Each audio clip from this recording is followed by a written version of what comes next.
Okay, അപ്പോൾ നമ്മൾ last നോക്കിക്കൊണ്ടിരുന്ന system തിയറിയാണ്. അത് മോർട്ടൻ കപ്ലാന്റെ 6 മോഡൽസ് ഓഫ് ഇന്റർനാഷണൽ റിലേഷൻസ് ഒക്കെ നോക്കി. Balance of power system, loose bipolar system, tight bipolar system, universal system, hierarchical system, unit vector system ഒക്കെ ആയിരുന്നു. ഇതിന്റെ എക്സ്പ്ലനേഷൻ ഞാൻ കൊടുത്തിട്ടുണ്ട്. എനിക്ക് ചെറിയൊരു കോൾഡ് ഉണ്ട്, അതാണ് ശബ്ദം അടഞ്ഞിരിക്കുന്നത്. പറയുന്ന കാര്യങ്ങൾ ചെറുതായിട്ട് ക്ലിയർ ആയില്ലെങ്കിൽ അല്ലെങ്കിൽ വോയിസ് ബ്രേക്ക് ആവുന്നുണ്ടെങ്കിൽ ഒന്ന് ജസ്റ്റ് ഒന്ന് പറഞ്ഞാൽ മതി കേട്ടോ. ഓക്കെ, പിന്നെ ഓക്കെ, അപ്പൊ നമ്മള് ഗെയിം തിയറി ഇൻ IR ആണ് നോക്കാം. നോട്ട് ചെയ്യണം.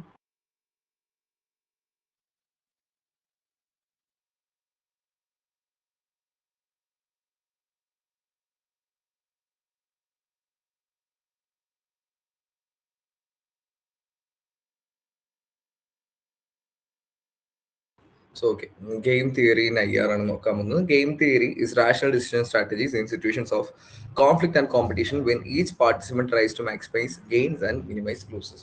അപ്പം ഗെയിം തിയറി എന്ന് പറഞ്ഞാൽ ഞാൻ ഈ ഒരു ഇത്രയും സെന്റൻസ് ഒന്ന് മൊത്തം വായിച്ചിട്ട് എക്സ്പ്ലെയിൻ ചെയ്തു തരാം. This theory applies mathematical models to the study of political science. Okay. Okay. In game theory, there are players or decision makers, and the reward of the game is called payoff. The best payoff is victory. Draw is the second best. Okay. അപ്പം game theory എന്ന് പറഞ്ഞു കഴിഞ്ഞാൽ basically ഒന്നുമില്ല. ഇതിനകത്ത് ഈ സ്റ്റേറ്റിനെ എന്തായിട്ടാണ് കാണുന്നത്? Actors ആയിട്ടാണ് കാണുന്നത്. ഗെയിം തിയറി പറയുന്നത് പറഞ്ഞാൽ ബേസിക്കലി ഒന്നുമില്ല. ഇന്റർനാഷണൽ സിസ്റ്റം എന്ന് പറയുന്ന ഒരു ഗെയിമാണ്. ഓക്കെ, ഒരു ഗെയിമാണ്. അപ്പം ഇതിനകത്തുള്ള ഈ പറയുന്ന സ്റ്റേറ്റുകളൊക്കെ എന്താണ്? ഇതിനകത്ത് ഓരോ പ്ലെയേഴ്സ് ആണ്. അപ്പൊ ഇവരെടുക്കുന്ന തീരുമാനങ്ങളാണ് ഇതിനകത്ത് സ്ട്രാറ്റജീസ് ആയിട്ട് വരുന്നത്. ആ തീരുമാനങ്ങൾ എടുക്കുന്ന എന്തിന്റെ പുറത്താണ്? സ്ട്രാറ്റജീസിന്റെ പുറത്താണ്. അത് കോപ്പറേറ്റ് ചെയ്യണോ, അറ്റാക്ക് ചെയ്യണോ എന്നതിന്റെ ഒക്കെ ഒരു അടിസ്ഥാനത്തിലാണ് ഈ പറഞ്ഞ തീരുമാനങ്ങൾ എടുക്കുന്നത്. ഈ ഡിസിഷൻ എന്തിലേക്ക് നയിക്കുന്നു? ഈ റിവാർഡ് എന്ന് പറഞ്ഞാൽ എന്താണ്? പേ ഓഫ് ആണ്. പേ ഓഫ് എന്ന് ഉദ്ദേശിക്കുന്നത് എന്താ? ഒന്നെങ്കിൽ വിക്ടറി ആകാം, അല്ലെങ്കിൽ ഡ്രോ ആകാം എന്നാണ് ഉദ്ദേശിക്കുന്നത്. അതായത് ഒന്നെങ്കിൽ ഒരു യുദ്ധമായിരിക്കാം. ഓക്കെ, ഈ ഗെയിമിൽ രണ്ട് രാജ്യങ്ങൾ തമ്മിൽ ഒരു ഗെയിം നടക്കുന്നു, അത് എന്താണ്? ഒരു യുദ്ധം ആയിരിക്കാം. ഓക്കെ, ആ യുദ്ധത്തിൽ പേ ഓഫ് എന്തായിരിക്കാം? വിക്ടറി ആയിരിക്കാം എന്ന് പറയുമ്പോൾ ഒരു സൈഡിന് വിക്ടറി ഉണ്ടാവും, ഒരു സൈഡിന് ഫെയിലിയർ ഉണ്ടാവും അല്ലെ. അല്ലെങ്കിൽ ചിലപ്പം പീസ് ആയിരിക്കാം, രണ്ട് സൈഡിലും എന്തായിരിക്കും? സമാധാനം ആയിരിക്കും. അപ്പൊ അതെന്താണ്? അത് ഡ്രോ ആണ്. ഓക്കെ, ഒന്നുമല്ല, ഇന്റർനാഷണൽ സിസ്റ്റത്തിന് ഒരു ഗെയിമായി കണ്ടുകൊണ്ട് പറയുന്ന ഒരു കോൺസെപ്റ്റ് ആണ് ഈ പറയുന്ന ഗെയിം തിയറി പറയുന്നത്. പിന്നെ ഇതിനകത്തൊരു ഐഡിയ എന്ന് പറഞ്ഞു കഴിഞ്ഞാൽ ഒന്നുമില്ല, എന്താണ് ഇന്റർനാഷണൽ സിസ്റ്റം എന്ന് പറയുന്നത്, അല്ലെങ്കിൽ ഇന്റർനാഷണൽ സിസ്റ്റത്തിൽ ഈ പ്ലേയേഴ്സ് എന്ന് പറയുന്നത് റാഷണൽ ആക്ടേഴ്സ് എന്നാണ് പറയുന്നത് അല്ലെ. റാഷണൽ ആക്ടേഴ്സ് എന്താണ്? യുക്തിചിന്തയുള്ള ആക്ടേഴ്സ് ആണ്. അപ്പൊ അവർക്ക് എന്താണോ മാക്സിമം ബെനിഫിറ്റ് ചെയ്യുക, okay, maximise gains, minimise loss. Okay, maximise എങ്ങനെയാണ് ഗെയിൻ ഉണ്ടാക്കിയെടുക്കുക, അതിനനുസരിച്ച് അവർ ആ ഗെയിം ഇന്റർനാഷണൽ സിസ്റ്റത്തിൽ കളിച്ചുകൊണ്ടിരിക്കും. ഗെയിം ഉദ്ദേശിക്കുന്നത് എന്താണ്? ഒന്നുമില്ല, നമ്മൾ ഇത്ര നേരം പറഞ്ഞ കാര്യങ്ങൾ തന്നെയാണ്. ഈ കോപ്പറേഷനിലൂടെ, അല്ലെങ്കിൽ യുദ്ധത്തിലൂടെ, എക്സ്പാൻഷനിലൂടെ, നിയോ ലിബറലിസത്തിലൂടെ, അല്ലെങ്കിൽ നിയോ എംപീരിയലിസത്തിലൂടെ ഒക്കെ നേടിയെടുക്കാൻ എങ്ങനെ മാക്സിമം ഗെയിൻ നേടിയെടുക്കാവോ അതെല്ലാം ഈ ഗെയിമിന്റെ പാർട്ടാണ് എന്നാണ് ഗെയിം തിയറിയിൽ പറയുന്നത്. അതിൽ സ്റ്റേറ്റ് എന്താണ്? സ്റ്റേറ്റോ നോൺ സ്റ്റേറ്റ് ആക്ടേഴ്സ് ഇവരൊക്കെ പ്ലെയേഴ്സ് ആണ്. ഇവർ ഈ ഡിസിഷൻ മേക്കേഴ്സ് ആണ്. അപ്പൊ ഇവരെന്ത് ചെയ്യുന്നു? ഇവരുടെ സ്ട്രാറ്റജി എന്ന് പറയുന്നത്, ഇവരുടെ ഈ പറയുന്ന ഡിസിഷനെ തീരുമാനിക്കുന്ന ഇവരുടെ സ്ട്രാറ്റജീസ് ആണ്. സ്ട്രാറ്റജി എന്ന് പറയുന്നത് എന്താണ് ഉദ്ദേശിക്കുന്നത്? കോപ്പറേഷൻ, അല്ലെങ്കിൽ അറ്റാക്ക് ചെയ്യണോ, നെഗോഷിയേറ്റ് ചെയ്യണോ എന്നൊക്കെ പറയുന്ന സ്ട്രാറ്റജി. ഇതിന്റെ ഔട്ട്കം എന്താണ്? ഔട്ട്കമിനാണ് പേ ഓഫ് എന്ന് പറയുന്നത്. പേ ഓഫ് എന്ന് പറയുന്നത് എന്താണ്? ഒന്നെങ്കിൽ അത് വിക്ടറി ആയിരിക്കും, അല്ലെങ്കിൽ അത് എന്തായിരിക്കും? ഡ്രോ ആയിരിക്കും. തേർഡ് ബെസ്റ്റ് എന്ന് പറയുന്നത് എന്തായിരിക്കും? ഫെയിലിയർ ആയിരിക്കും അല്ലേ, ഒന്നെങ്കിൽ അത്. ഓക്കെ, ഇപ്പൊ ഒരു യുദ്ധത്തിന്റെ വെച്ച് ഞാൻ പറഞ്ഞു, യുദ്ധത്തിൽ ഒരാൾക്ക് വിജയം ഉണ്ടാവും, ഒരാൾക്ക് എന്തുണ്ടാവും? തോൽവി ഉണ്ടാവും. ചിലപ്പം രണ്ടും എന്തായിരിക്കും? ഡ്രോ ആയിരിക്കും. ഓക്കെ, സമാസമമായിരിക്കും. പീസിൽ, ഒരു പീസ്ഫുൾ സെറ്റിൽമെന്റിൽ അവിടെ നഷ്ടമുണ്ടായി, ഇവിടെ നഷ്ടമുണ്ട്, അങ്ങനെ നിർത്തും. Okay, okay. പിന്നെ ഗെയിം തിയറിയുടെ ഒരു ആസ്പെക്ട് എന്ന് പറഞ്ഞു കഴിഞ്ഞാല് എന്താണ്? ഗെയിം ആണല്ലോ, അപ്പം ഒരാള് മാത്രം നിന്നുകൊണ്ട് ഡീൽ ചെയ്യുന്ന കാര്യങ്ങളല്ല, ബാക്കിയുള്ള ആക്ടറിന്റെ ചോയ്സ് എന്താണോ അതിനനുസരിച്ച് ഈ പറയുന്ന ഗെയിം തിയറിയിലുള്ള മറ്റേ ആക്ടറിന്റെ ചോയ്സും കൂടെ മാറിക്കൊണ്ടിരിക്കുമെന്നാണ് പറയുന്നത്. ഓക്കെ, അതായത് നമ്മുടെ സ്ട്രാറ്റജിക് ഡിസിഷൻ എന്ന് പറയുന്നത് ബാക്കിയുള്ള സ്റ്റേറ്റുകളുടെ ചോയ്സ് എന്താണ്, അല്ലെങ്കിൽ അവരുടെ ഔട്ട്കം എന്താണ് എന്നതിനെ അപേക്ഷിച്ചിരിക്കും എന്നാണ് പറയുന്നത്. ഓക്കെ, ഇപ്പൊ അതിനൊരു എക്സാമ്പിൾ വെച്ച് തന്നെ ഞാൻ പറഞ്ഞുതരാം. ഇപ്പം എന്താണ്, ഇപ്പം ഇന്ത്യയും പാകിസ്ഥാനും തമ്മിലൊരു ഗെയിം ആണെന്ന് വെച്ചു. ആ ഗെയിമിൽ പാകിസ്ഥാൻ എന്ത് ചെയ്യുന്നു? പാകിസ്ഥാൻ ന്യൂക്ലിയർ ടെക്നോളജി ഡെവലപ്പ് ചെയ്തെടുക്കുന്നു. അപ്പൊ ഇന്ത്യ എന്ത് ചെയ്യുന്നു? ഇന്ത്യൻ ന്യൂക്ലിയർ ടെക്നോളജി ഡെവലപ്പ് ചെയ്യുന്നത്. അപ്പൊ അവിടെ ആരുടെ തീരുമാനമാണ് നമ്മളെ ബാധിച്ചത്? പാകിസ്ഥാന്റെ തീരുമാനമാണ് നമ്മളെ ബാധിച്ചത്. ഞാൻ ഇതായിട്ട് പറഞ്ഞാണ് കേട്ടോ, ഒരു എക്സാമ്പിൾ പോലെ പറയുന്നതാണ്. ഓക്കെ, ഈ ഇന്ത്യയും പാകിസ്ഥാനും ഒരേ ഇയർ തന്നെയാണ് ഇതൊക്കെ ഡെവലപ്പ് ചെയ്ത് വരുന്നത്. അപ്പൊ നമുക്ക് അങ്ങനെ പറയാൻ പറ്റില്ല. വേണമെങ്കിൽ ചൈനയുടെ വെച്ച് പറയാം. ഓക്കെ, ചൈന ഇതിനു മുന്നേ ഡെവലപ്പ് ചെയ്തു. അപ്പം ഇന്ത്യക്ക് എന്ത് തോന്നി? ഇന്ത്യക്ക് ഈ പറയുന്ന സൗത്ത് ഏഷ്യയിൽ സെക്യൂർ ആയിട്ടിരിക്കണമെങ്കിൽ, കാരണം 1962 ഒരു യുദ്ധം നടക്കുന്നുണ്ട് അല്ലെ, 62 യുദ്ധം നടക്കുന്നുണ്ട്. അപ്പം ന്യൂക്ലിയർ പവർ ആയി കഴിഞ്ഞാൽ നമുക്കൊരു ഡിറ്ററന്റ് പവർ ആണെന്ന് മനസ്സിലാക്കുന്ന ഇന്ത്യ എന്ത് ചെയ്യുന്നുണ്ട്? ഈ പറയുന്ന രീതിയിൽ ന്യൂക്ലിയർ പവർ ഡെവലപ്പ് ചെയ്തെടുക്കുന്നത്. അപ്പൊ അതെന്താണ്, അത് വേറൊരു രാജ്യത്തിന്റെ അല്ലെങ്കിൽ ബാക്കിയുള്ള പ്ലെയേഴ്സിന്റെ ഡിസിഷൻ നമ്മളെ ബാധിച്ചതാണ് അല്ലെ. അപ്പം അതാണ് ഈ പറയുന്ന എന്താണ് ഈ ഗെയിം തിയറിയിൽ പറഞ്ഞു വെക്കുന്നത്. അപ്പം ഇതിനകത്ത് നിങ്ങൾ പഠിച്ചു വെക്കുന്ന പ്രധാനപ്പെട്ട കാര്യമാണ് ഗെയിം തിയറി ആയി കിടക്കുന്ന കുറച്ച് തിങ്കേഴ്സ് ഉണ്ട്.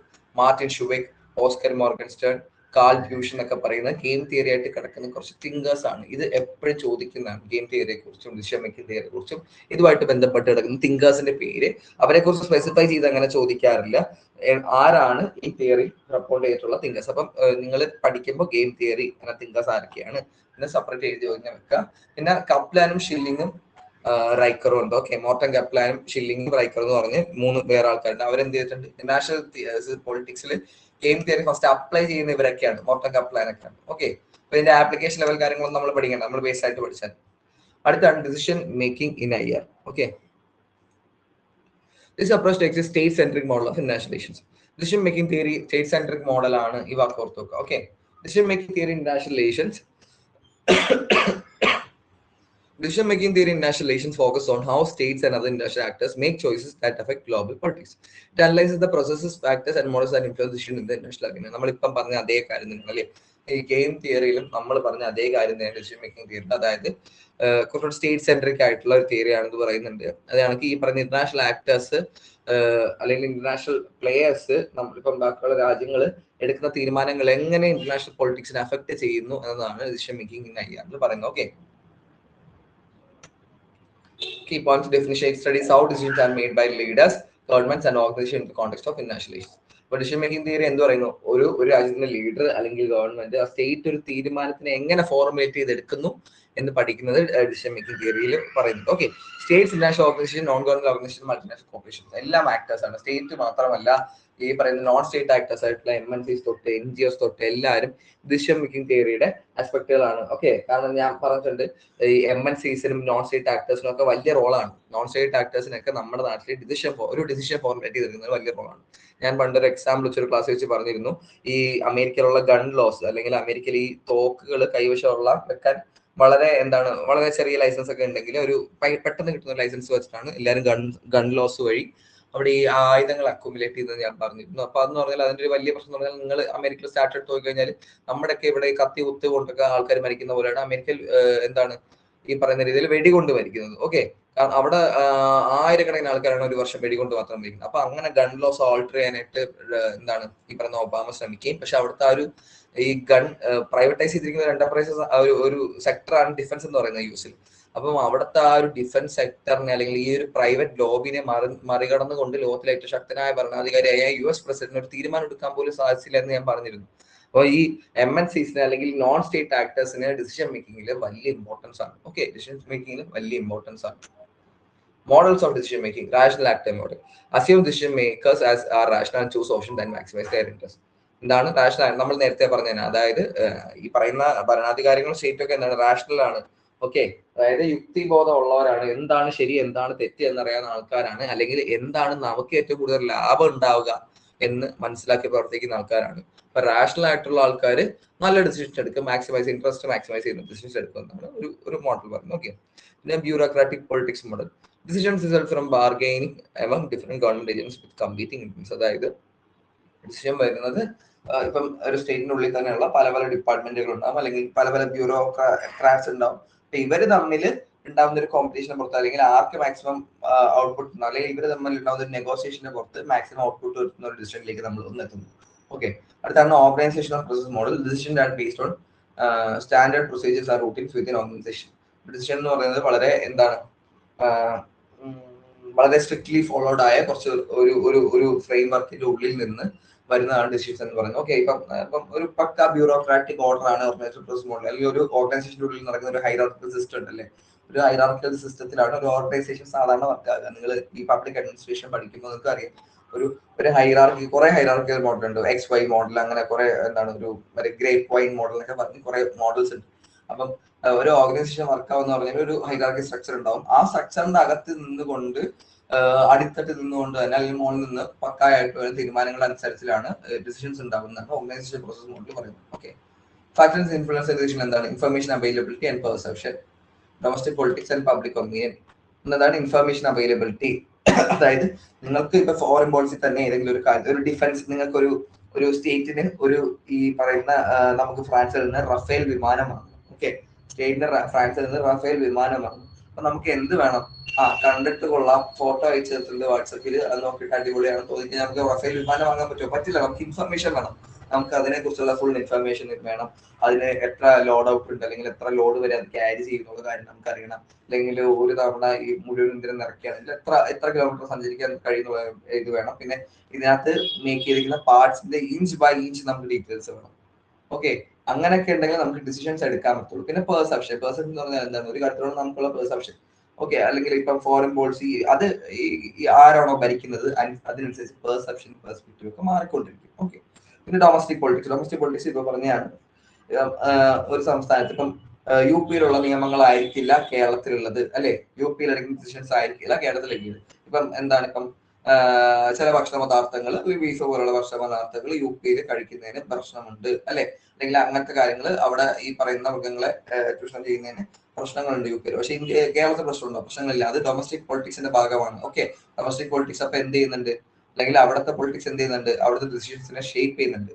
പിന്നെ പബ്ലിക് ഒപ്പീനിയനും വലിയ മാറ്ററാണ്. നമ്മൾ പബ്ലിക് ഒപ്പീനിയനെ കുറിച്ച് കുറെ പറഞ്ഞതാണ്. ഓക്കെ, ഒരു രാജ്യത്ത് പ്രത്യേകിച്ച് ഡെമോക്രസിയിൽ പബ്ലിക്കിന്റെ ഒപ്പീനിയനെ മാറ്റർ ചെയ്യാതെ ഏതെങ്കിലും ഗവൺമെന്റ് നടന്നു കഴിഞ്ഞാൽ എന്ത് പറ്റും?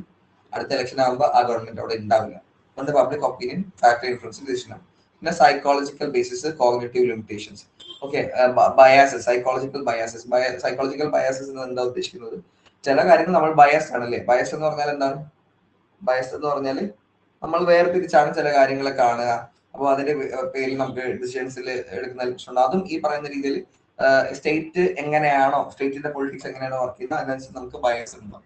പിന്നെ കോഗ്നിറ്റീവ് ലിമിറ്റേഷൻ എന്ന് പറഞ്ഞാൽ എന്താണ്? നമുക്ക് ചില ഇതൊക്കെ ഇമ്പോർട്ടന്റ് ആണോ സാർ? ക്വസ്റ്റ്യൻ ഡിസ്കസ് ചെയ്യുമ്പോൾ മനസ്സിലാവും. ഓക്കെ, ക്വസ്റ്റ്യൻ ഡിസ്കസ് ചെയ്യുമ്പോൾ നിങ്ങളുടെ ഒരു ഐഡിയ മനസ്സിലാവും. കാരണം നിങ്ങൾ ഡിസിഷൻ മേക്കിംഗ് തിയറിയെ കുറിച്ചും ഗെയിം തിയറിനെ കുറിച്ചും അല്ല, ചുമ്മാ ആരാണ് പ്രൊപ്പോണർ എന്നല്ല ചോദിച്ചിരിക്കുന്നത്, എന്താണ് ഇതിന്റെ ഒരു ഐഡിയ ചോദിച്ചിട്ടുണ്ട്. ഓക്കെ, ചില ക്വസ്റ്റ്യൻസിനകത്ത് തിയററ്റിക്കൽ ആസ്പെക്ടിൽ ഈ റീസൺ അസർഷൻ ചോദ്യമില്ല, അതേപോലെ തിയററ്റിക്കൽ ആസ്പെക്ടിൽ ചോദിച്ചിട്ടുണ്ട്. അതാണ് ഞാൻ പറഞ്ഞത്, നമ്മളിപ്പം ഏറ്റവും കൂടുതൽ ഒരു 30-35 ക്വസ്റ്റ്യൻ ഉണ്ടെന്ന് തോന്നുന്നു പ്രീവിയസ് ഇയർ ക്വസ്റ്റ്യൻ. നമുക്ക് അത്രയും ക്വസ്റ്റ്യൻ ഡിസ്കസ് ചെയ്യാം. ഓക്കെ, പിന്നെ international pressures and alliances. Okay, international pressures and alliance എന്ന് പറഞ്ഞാൽ ഇപ്പൊ നമ്മൾ അലയൻസ് ചെയ്ത് നിൽക്കുന്ന രാജ്യങ്ങളുമായിട്ട് നമുക്ക് എന്തുണ്ടാവും? അവര് ചില കാര്യം നമ്മളിപ്പം അവരുടെ ഇപ്പം എടുത്തിരിക്കുന്ന ഡിസിഷൻസിനെ കൗണ്ടർ ചെയ്തുകൊണ്ട് നമ്മൾ ഡിസിഷൻ എടുത്തു കഴിഞ്ഞാൽ അവിടെ എന്തുണ്ടാവും? അവർക്ക് അതൊരു പിണക്ക് ഉണ്ടാവാനുള്ള ഒരു സാഹചര്യം ഉണ്ടാവും, അല്ലെ? അല്ലെങ്കിൽ നമ്മൾ അവരുടെ നമ്മളൊരു അലയൻസ് ഉള്ളതാണ്, നമുക്ക് സ്ട്രാറ്റജിക് പാർട്ണർഷിപ്പ് ഉള്ളതാണ്. അപ്പൊ അത്തരം സാഹചര്യങ്ങൾ അതൊരു പ്രശ്നത്തിലേക്ക് വഴിവെട്ടി പോകാം. ഓക്കെ, ഇപ്പം അതിന്റെ ഒരു എക്സാമ്പിൾ ആയിട്ട് പറയുകയാണെങ്കിൽ ഇപ്പം യുക്രൈൻ റഷ്യ യുദ്ധം നടക്കുന്ന ടൈമിൽ സാങ്ഷൻ ഇട്ടപ്പോൾ നമ്മൾ റഷ്യയുടെ നിന്ന് ഓയിൽ വാങ്ങിച്ചപ്പോൾ അവിടെ എന്തുണ്ടായി? യുഎസുമായിട്ട് നമ്മൾക്കൊരു പ്രശ്നമായെന്ന് പറയാൻ ഫുൾ സ്കെയിൽ പ്രശ്നമായില്ല, എന്നാലും അവിടെ ഒരു ചെറിയൊരു റിഫ്റ്റ് ഉണ്ടായി. ഓക്കെ, അപ്പൊ അതൊക്കെ എന്താണ്? നമ്മുടെ ഡിസിഷനെ ബാധിക്കോ ഇല്ല എന്നൊക്കെ ചിന്തിച്ചിട്ട് വേണം നമ്മൾ അതൊക്കെ എടുക്കാൻ. ഓക്കെ, അപ്പൊ അതൊക്കെ ഇന്റർനാഷണൽ പ്രഷർ അലയൻസൊക്കെ ഒരു വലിയ പാർട്ടാണ്. അടുത്താണ് അതിന്റെ മെയിൻ തിങ്കേഴ്സ്. ഞാൻ പറഞ്ഞു തിങ്കേഴ്സിന്റെ പേരെല്ലാം, ഓരോ തിയറിയുടെയും തിങ്കേഴ്സിന്റെ പേര് പഠിച്ചു നോക്കുക. നിങ്ങൾക്ക് മാച്ച് ദ ഫോളോയിങ് ആയിട്ട് സ്ഥിരം ചോദിക്കുന്ന ഒരു ക്വസ്റ്റ്യൻ ഉണ്ടാവും. ഓക്കെ, ഇപ്പൊ ഇതിനകത്ത് റിച്ചാർഡ് സ്നൈഡർ ഇമ്പോർട്ടന്റ് ആണ്, ഡിസിഷൻ മേക്കിംഗിന്റെ ഏറ്റവും വലിയ ഇമ്പോർട്ടന്റ് ആണ് റിച്ചാർഡ് സ്നൈഡർ. പിന്നെ HW ബ്രൂക്കും സപ്പീൻ. ഓക്കെ, നോക്കട്ടെ.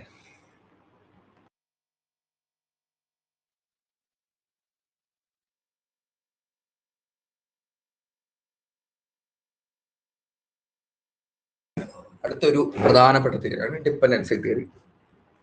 ഡിപ്പെൻഡൻസി തിയറിയെ കുറിച്ച് നമ്മൾ പല ആസ്പെക്റ്റിൽ ഡിപ്പെൻഡൻസി തിയറി ആയിട്ട് പറഞ്ഞിട്ടില്ലെങ്കിലും ഡിപ്പെൻഡൻസി തിയറിയെ കുറിച്ച് നമ്മൾ പല രീതിയിൽ പറഞ്ഞിട്ടുണ്ടാവും. Okay, dependency theory is a concept in political science and economics. It asserts that the economic development of a nation is heavily influenced by its connection with more developed nations.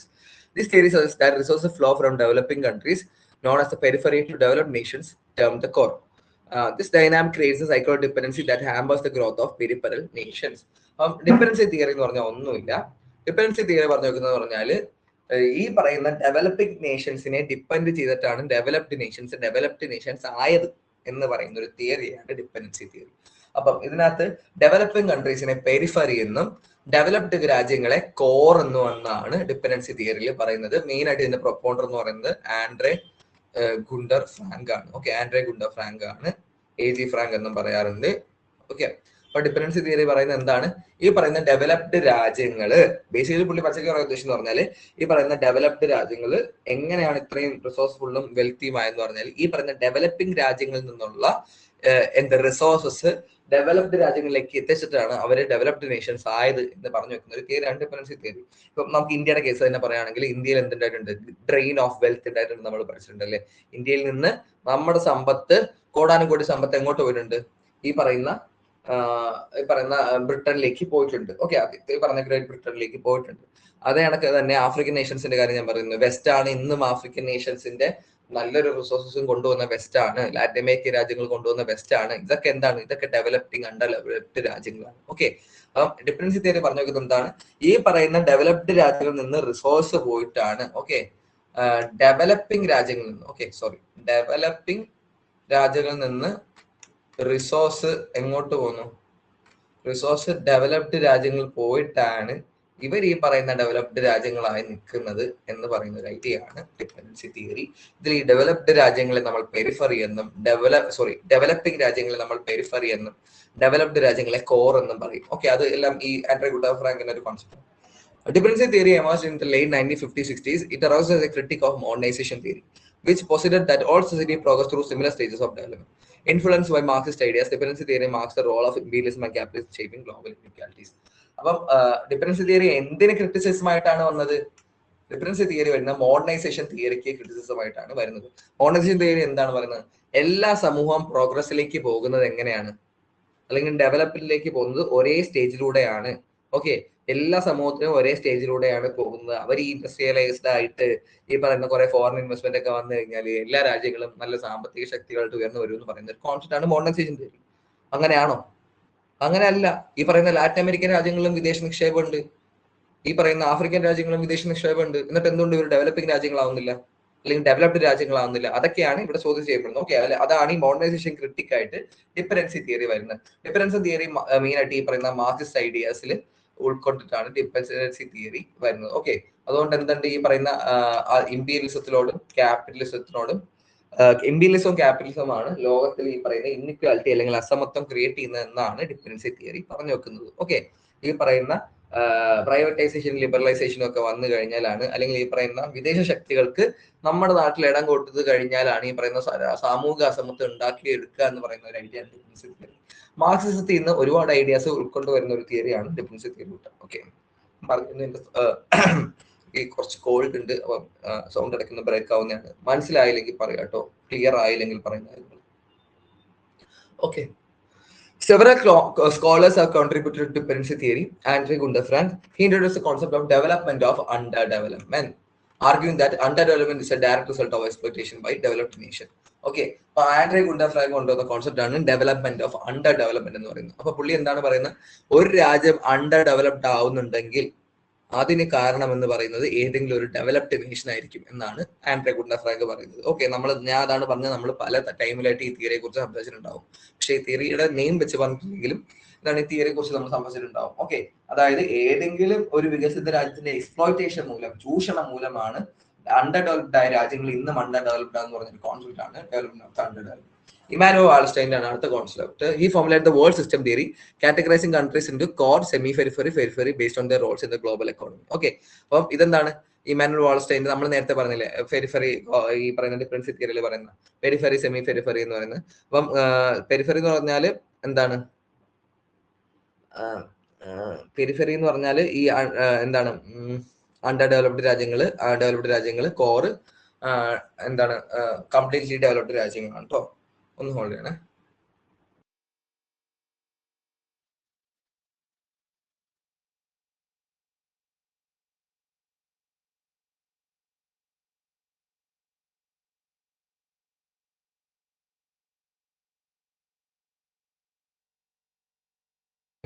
അപ്പൊ ഇതിനകത്ത് പുള്ളിയുടെ idea എന്താണ്? Periphery എന്ന് പറഞ്ഞാൽ completely developed, ഭയങ്കര under developed ആയ രാജ്യങ്ങൾ. Semi periphery പറഞ്ഞാൽ ഇത് രണ്ടിനും നടുക്ക് നിൽക്കുന്ന രാജ്യങ്ങൾ. കോർ എന്ന് പറഞ്ഞാൽ കംപ്ലീറ്റ്ലി എന്താണ് ഡെവലപ്ഡ് ആയ രാജ്യങ്ങൾ.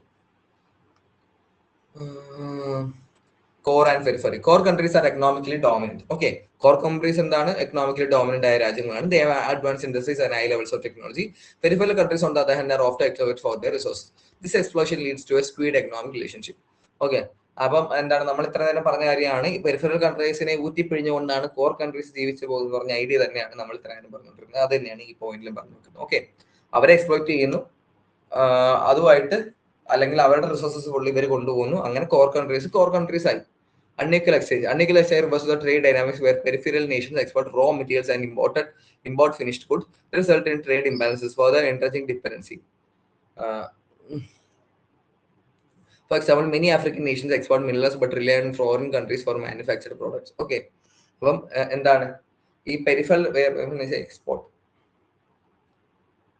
ഓക്കെ, അപ്പൊ എന്ത് പറ്റുന്നു, ഒരു അൺഈക്വൽ എക്സ്ചേഞ്ച് ഉണ്ട് എന്നാണ് പറയുന്നത്. അതായത് ഈ പറയുന്ന ആഫ്രിക്കൻ നേഷൻസിൽ നിന്ന് ഈ പറയുന്ന വളരെ റിസോഴ്സ്ഫുൾ അല്ലെങ്കിൽ വളരെ ഇമ്പോർട്ടന്റ് ആയ ഈ പറയുന്ന എന്ത് റോ മെറ്റീരിയൽസ് അല്ലെങ്കിൽ എന്താണ് ഈ മിനറൽസ് ഒക്കെയാണ് നമ്മൾ നേരത്തെ പറഞ്ഞത്. മിനറൽസും അല്ലെങ്കിൽ അതേപോലത്തെ എന്തെങ്കിലും റിസോഴ്സസ് ഒക്കെയാണ് ഈ ആഫ്രിക്കൻ നേഷൻസിൽ നിന്ന് വെസ്റ്റിലേക്ക് പോകുന്നത്. പക്ഷെ ആഫ്രിക്കയിലേക്ക് വരുന്നത് എന്താണ്, ഇവിടെ നിന്നുള്ള ഫിനിഷ്ഡ് ഗുഡ്സ് ഏതെങ്കിലും MNCs മാനുഫാക്ചർ ചെയ്ത് വരുന്ന അല്ലെങ്കിൽ ഏതെങ്കിലും ഒരു ഒരു ഒരു multi billion dollar firm manufacture ചെയ്ത് വരുന്ന ഹൈ വാല്യൂഡ് ഗുഡ്സ് വലിയ എമൗണ്ട് കൊടുത്ത് പർച്ചേസ് ചെയ്യാൻ മാത്രം പറ്റുന്ന ഹൈ വാല്യൂ ഹൈ ക്ലാസ്സിന് മാത്രം പർച്ചേസ് ചെയ്യാൻ പറ്റുന്ന ഒരു ഗുഡ്സ് ആണ് ഈ പറയുന്ന ആഫ്രിക്കയിലേക്കൊക്കെ എക്സ്പോർട്ട് ചെയ്ത് വരുന്നത്. ഓക്കെ, എക്സ്പോർട്ട് ചെയ്ത് വരുന്നത്. ഓക്കെ, അപ്പൊ അതിന് അവിടെ എന്തുണ്ട്, അവിടെ ഈ പറയുന്ന ഒരു അൺഈക്വൽ എക്സ്ചേഞ്ച് ആണ് നടക്കുന്നത്. Structural dependency indicates that the economic framework of peripheral countries are shaped by their reliance on core nations.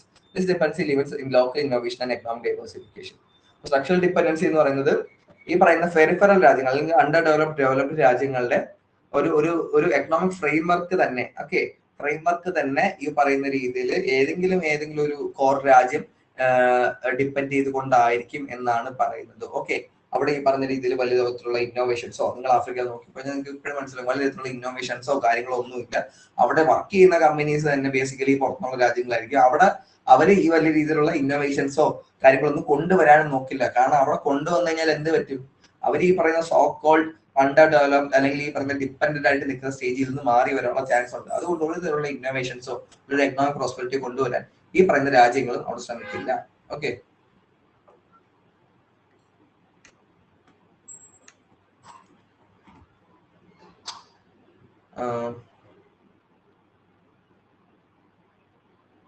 Okay, political dependency ഉണ്ട്, എക്കണോമിക് ഡിപ്പെൻഡൻസി ഉണ്ട്. എക്കണോമിക് ഡിപ്പെൻഡൻസി എന്ന് പറഞ്ഞാൽ എന്താണ്, ഈ ഫോറിൻ ഇൻവെസ്റ്റ്മെന്റ് അല്ലെങ്കിൽ ഈ പറയുന്ന ബാക്കിയുള്ള വെസ്റ്റിലുള്ള രാജ്യങ്ങൾ അല്ലെങ്കിൽ കോർ ആയിട്ടുള്ള രാജ്യങ്ങളിൽ നിന്നുള്ള ഏടുകൾ സ്വീകരിച്ചൊക്കെ ജീവിച്ച് പോകേണ്ട ഒരു അവസ്ഥ വരുന്ന സാഹചര്യത്തിലാണ് ഈ പറഞ്ഞ എക്കണോമിക് ഡിപ്പെൻഡൻസി ഉണ്ടാവുക. ഓക്കെ, കാരണം അവിടെ നിന്ന് ട്രേഡ് നടന്നില്ലെങ്കിലോ അല്ലെങ്കിൽ ഈ പറയുന്ന ഏതെങ്കിലും കോർ ആയിട്ടുള്ള ഡെവലപ്ഡ് ആയ രാജ്യങ്ങളിൽ ട്രേഡ് നടന്നില്ലെങ്കിലോ അല്ലെങ്കിൽ അവിടെ നിന്ന് കിട്ടേണ്ട ഈ പറയുന്ന എക്കണോമിക് എയ്ഡുകൾ കിട്ടിയില്ലെങ്കിലോ ഇവിടുത്തെ സമൂഹം സ്റ്റാഗ്നന്റ് ആയി പോകുന്ന രീതിയിൽ ഒരു എക്കണോമിക് ഡിപ്പെൻഡൻസി ഉണ്ടാക്കിയെടുക്കുക. Political dependency marks the influence of foreign powers on domestic policies. For instance, foreign governments may exert pressure on developing nations to adopt specific policies that favor external interest. Okay, political dependency എന്താണ് ഈ പറയുന്ന economic ഡിപ്പെൻഡൻസിയുടെ ഒരു by product ആയിട്ടാണ് political dependency വരിക. Okay, കാരണം നമ്മൾ നേരത്തെ സംസാരിച്ചൊരു കാര്യമാണ്, ഒരു രാജ്യത്തെ ഒരുപാട് സഹായിക്കുന്നു, ഒരുപാട് ഈട് കൊടുത്ത് സഹായിക്കുന്നു, ഒരുപാട് കാശ് കൊടുക്കുന്നു, ഒരുപാട് ഇൻവെസ്റ്റ്മെന്റ്സ് കൊണ്ടുവരുന്നു, ഒരുപാട് എക്കണോമിക്കലി ഡിഫൻസിൽ ഒക്കെ സഹായിക്കുന്നു. ഇതൊക്കെ എന്തിനു വേണ്ടിയിട്ടാണ്? അവർക്ക് ഇവരോട് പ്രേമം തോന്നിയിട്ടൊന്നും അല്ലല്ലോ. ഇവർക്ക് എന്ത് വേണം, ഇവർക്ക് ഇവരുടെ കുറച്ച് പൊളിറ്റിക്കൽ ആയിട്ടുള്ള കാര്യങ്ങളിൽ ഇവർക്ക് ഇടപെടാൻ പറ്റണം. ഓക്കെ, അത് തന്നെയാണ് കോർ ആയിട്ടുള്ള രാജ്യങ്ങൾ പെരിഫറൽ രാജ്യങ്ങളും ചെയ്യുന്നത്. ഇവർക്ക് ഇവരെ സാമ്പത്തികമായി സഹായം ചെയ്യുന്നുണ്ടെങ്കിൽ എന്തിനു വേണ്ടി, ഒരു ഡിപ്പെൻഡൻസി ഉണ്ടാക്കിയെടുക്കാൻ വേണ്ടിയാണ്. നിങ്ങൾ ഡിപ്പെൻഡ് ആണ്, അപ്പൊ ഞങ്ങൾക്ക് വേണ്ട രീതിയിൽ നിങ്ങളുടെ പൊളിറ്റിക്കൽ സ്ട്രക്ചർ അല്ലെങ്കിൽ നിങ്ങളുടെ പോളിസീസ് മാറ്റണം എന്നൊരു ആവശ്യം വരുന്നത്. അതാണ് പൊളിറ്റിക്കൽ ഡിപ്പെൻഡൻസി എന്ന് പറയുന്നത്. ഓക്കെ, അപ്പൊ അടുത്തതാണ് കമ്മ്യൂണിക്കേഷൻ തിയറി എന്ന് പറയുന്നത്. ഈ ഡിപ്പെൻഡൻസി തിയറി കുറിച്ച് നമ്മൾ ഒരുപാട് വട്ടം സംസാരിച്ചത്, നമ്മൾ തിയറിയുടെ പേരെടുത്ത് പറഞ്ഞില്ലെന്നേ ഉള്ളൂ, ഒരുപാട് എക്സാമ്പിൾസ് വെച്ച് ഞാൻ പറഞ്ഞു. ഓക്കെ, ഇവിടെ കമ്മ്യൂണിക്കേഷൻ തിയറി എന്ന് പറഞ്ഞൊരു ഹെഡിങ് ഉണ്ട് കേട്ടോ. ഈ ഓൺലൈൻ ക്ലാസ് റെക്കോർഡ് ക്ലാസ് കേൾക്കുന്ന ആൾക്കാരും ജസ്റ്റ് ഒന്ന് മാർക്ക് വെച്ചേക്കുക. കമ്മ്യൂണിക്കേഷൻ തിയറി എന്നൊരു ഹെഡിങ് ഇവിടെ മിസ്സായി പോയി. Okay, the communication theory of international relations focus on how communication processes shape interaction between states and other actors in the international system. It examines how messages, both verbal and non-verbal, are transmitted, received, interpreted, and responded to by various actors such as governments, national organizations, and non-state actors. So, communication theory എന്ന് പറയുന്ന ഒന്നുമില്ല. Okay, international സിസ്റ്റത്തിൽ communication എന്ന് പറയുന്നത് എങ്ങനെയാണ് work ആവുന്നത്? Okay, നിങ്ങൾ ഈ കമ്മ്യൂണിക്കേഷൻ ഉദ്ദേശിക്കുന്നത് ഞാൻ അങ്ങോട്ടൊരു കത്തയച്ചു, നിങ്ങൾ ഇങ്ങോട്ടൊരു കത്തയക്കുന്നു എന്ന് മാത്രമല്ല.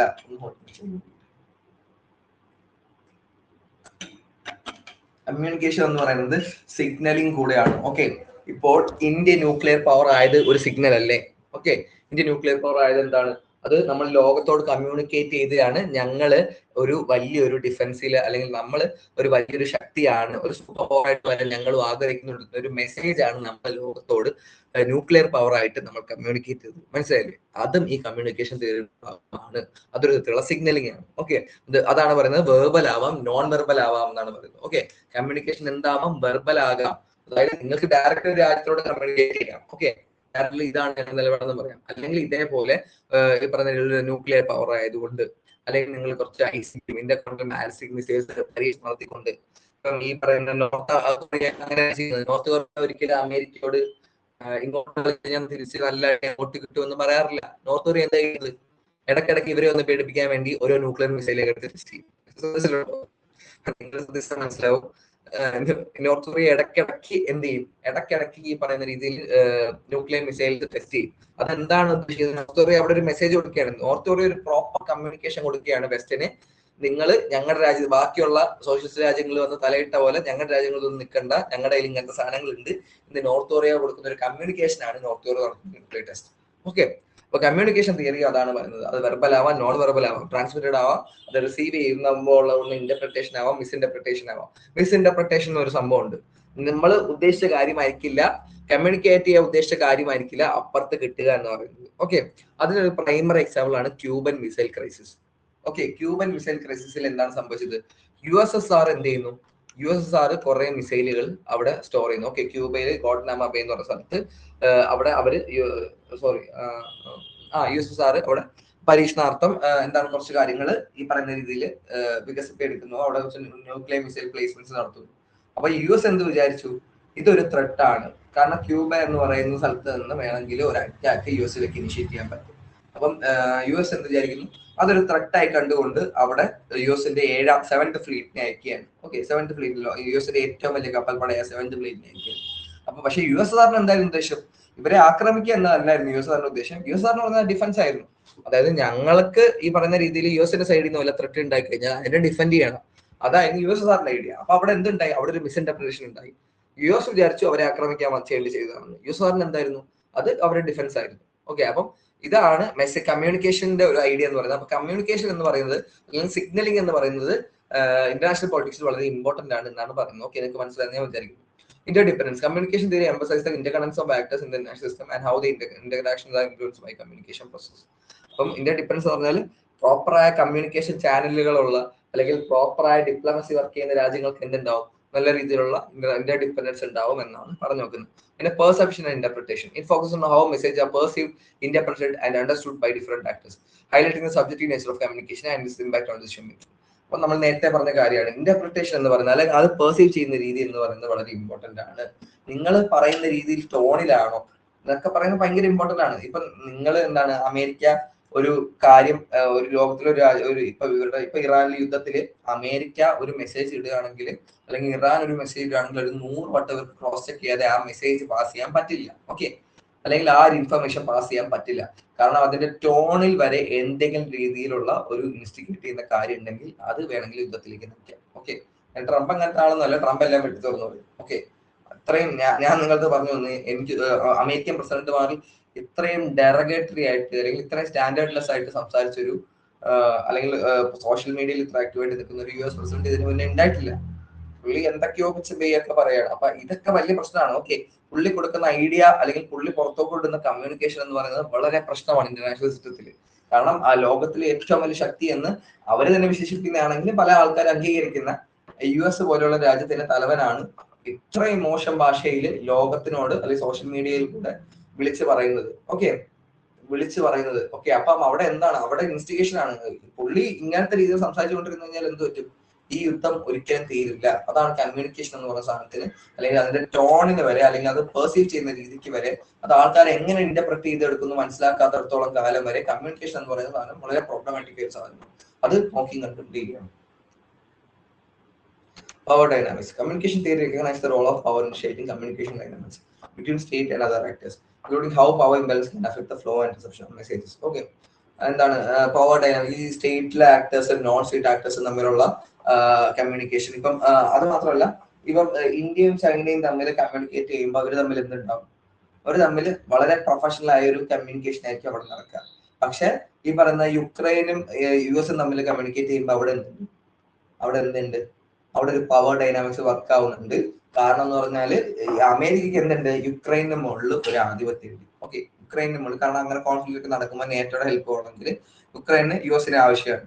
അപ്പൊ അവിടെ ഒരു ആധിപത്യം, അതാണ് കമ്മ്യൂണിക്കേഷനിലും ഒരു പവർ ഡൈനാമിക്സ് എന്നുള്ളത്.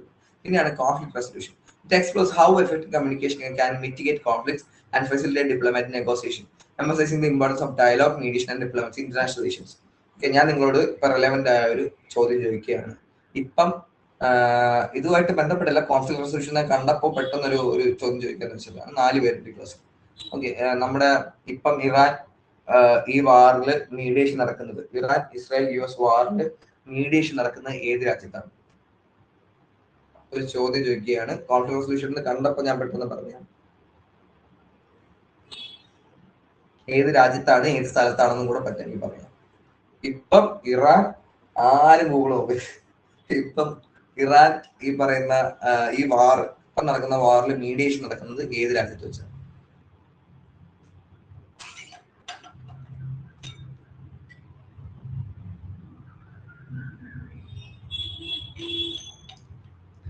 ഇല്ല, ഗൂഗിൾ നോക്കാൻ പറ്റില്ല. ഏത് രാജ്യത്താണ് ഇപ്പോ മീഡിയേഷൻ നടന്നുകൊണ്ടിരിക്കുന്നത്? ഇപ്പോൾ നടക്കുന്ന യുദ്ധം അവസാനിപ്പിക്കാൻ വേണ്ടി മീഡിയേഷൻ നടന്നുകൊണ്ടിരിക്കുന്നത് ഏത് രാജ്യത്താണ്?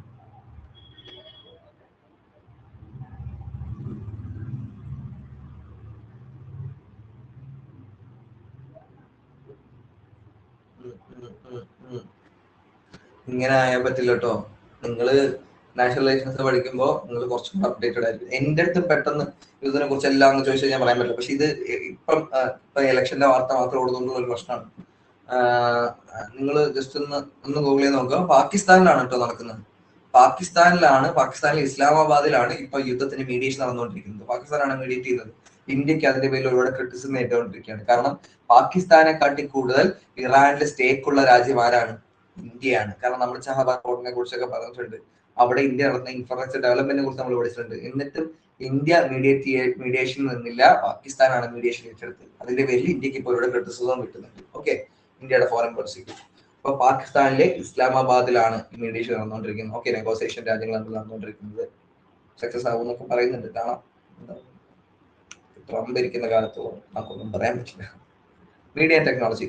Communication theory acknowledges the role of media and technology in shaping international communication channels, including the influence of mass media, social media, and digital platforms on public opinion, diplomacy, and global perception. ഇപ്പൊ media technology എന്താണ്? ഞാൻ പറഞ്ഞു, media എന്ന് പറയുന്ന സാധനം ഇന്ന് ലോകത്തില് social മീഡിയയോളം influence എടുക്കാൻ പറ്റുന്ന ഒരു കാര്യമില്ല. നിങ്ങൾക്കൊരു ഇലക്ഷൻ മറിച്ചിടണോ, ഒരു ഗവൺമെന്റിനെ മറിച്ചിടണോ, അത് സോഷ്യൽ മീഡിയയിലൂടെ നടക്കും. ഈവൻ ഞാൻ എന്താണ് നമ്മുടെ ഇപ്രാവശ്യത്തെ നമ്മുടെ കേരളത്തിലെ ലെജിസ്ലേറ്റീവ് അസംബ്ലി ഇലക്ഷൻ നോക്കിയാൽ തന്നെ സോഷ്യൽ മീഡിയ ഇൻഫ്ലുവൻസ് ചെയ്യുന്നിടത്തോളം വേറൊരു കാര്യം ആൾക്കാരെ ഇൻഫ്ലുവൻസ് ചെയ്യുന്നില്ല. അത് ഒരു ഏജ് ഓൾഡ് പോപ്പുലേഷൻ അല്ല കേട്ടോ. ഒരു യൂത്ത് ഒരു 30-35 വരുന്ന ഒരു ഏജിലുള്ള ആൾക്കാരെ സോഷ്യൽ മീഡിയ ആണ് ഇൻഫ്ലുവൻസ് ചെയ്യുന്നത്. സോഷ്യൽ മീഡിയയിലെ ഇൻഫ്ലുവൻസസ് പറഞ്ഞു കഴിഞ്ഞാൽ ഒരു ഗവൺമെന്റിനെ അവരെ മറിച്ചിടാൻ സാധ്യത ഇന്നത്തെ മീഡിയക്ക് ഉണ്ട്. അപ്പൊ കമ്മ്യൂണിക്കേഷൻ അതുവഴി നടത്തുക. അതുകൊണ്ടാണ് പല രാജ്യങ്ങൾക്ക് എന്തുണ്ട്, നിങ്ങൾ നോർത്ത് കൊറിയയിലും ചൈനയിലൊക്കെ പോയാൽ അവിടുത്തെ മീഡിയ എന്ന് പറയുന്നത് എന്താണ്? സ്റ്റേറ്റ് സ്പോൺസേർഡ് ആണ്. എന്തുകൊണ്ടാണ് സ്റ്റേറ്റ് സ്പോൺസേർഡ് മീഡിയ വെക്കുന്നത്? കാരണം ക്രിറ്റിസിസം ഒഴിവാക്കുക. അല്ലെങ്കിൽ ബാക്കിയുള്ള മീഡിയകൾ എന്തുണ്ടാവും? ബാക്കിയുള്ള മീഡിയകൾ ഉണ്ടെങ്കിൽ ഈ പറയുന്ന രീതിയിൽ പ്രൊപ്പഗണ്ട സ്പ്രെഡ് ആവാനുള്ള ചാൻസ് ഉണ്ട്. ഓക്കെ, പ്രൊപ്പഗണ്ട സ്പ്രെഡ് ആവാനുള്ള ചാൻസ് ഉണ്ട്. അപ്പൊ അത് കൗണ്ടർ ചെയ്യാൻ വേണ്ടിയാണ് സ്റ്റേറ്റ് മാത്രം സ്പോൺസർ ചെയ്തത് മീഡിയ റൺ ചെയ്യുന്നത്. അപ്പൊ സ്റ്റേറ്റിന് വേണ്ട കാര്യങ്ങൾ മാത്രം വന്നുകൊണ്ടേയിരിക്കും.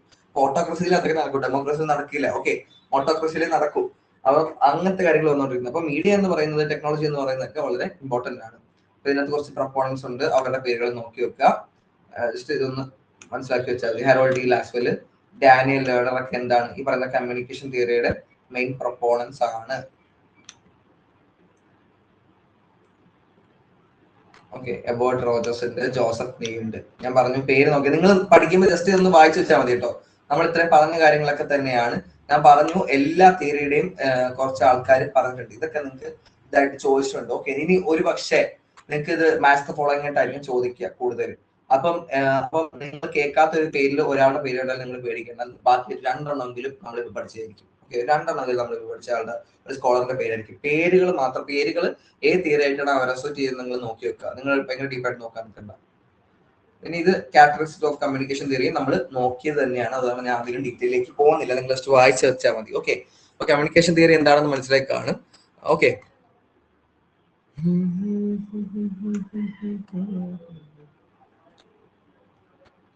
ഓക്കെ, നമ്മൾ ഇത്ര നേരം പറഞ്ഞു തന്നെയാണ്, നമുക്ക് എക്സ്പ്ലെയിൻ ചെയ്ത് ഞാൻ സമയം കളയുന്നില്ല, കാരണം നമുക്ക് ക്വസ്റ്റ്യൻസ് ഡിസ്കസ് ചെയ്യുമ്പോൾ 10-30ഓളം ക്വസ്റ്റ്യൻസ് ഉണ്ട്, അതായിരിക്കും നല്ലത്. ഓക്കെ, ഇതൊന്ന് നമ്മൾ ക്വസ്റ്റ്യൻസ് നോക്കട്ടെ.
Okay, okay, okay.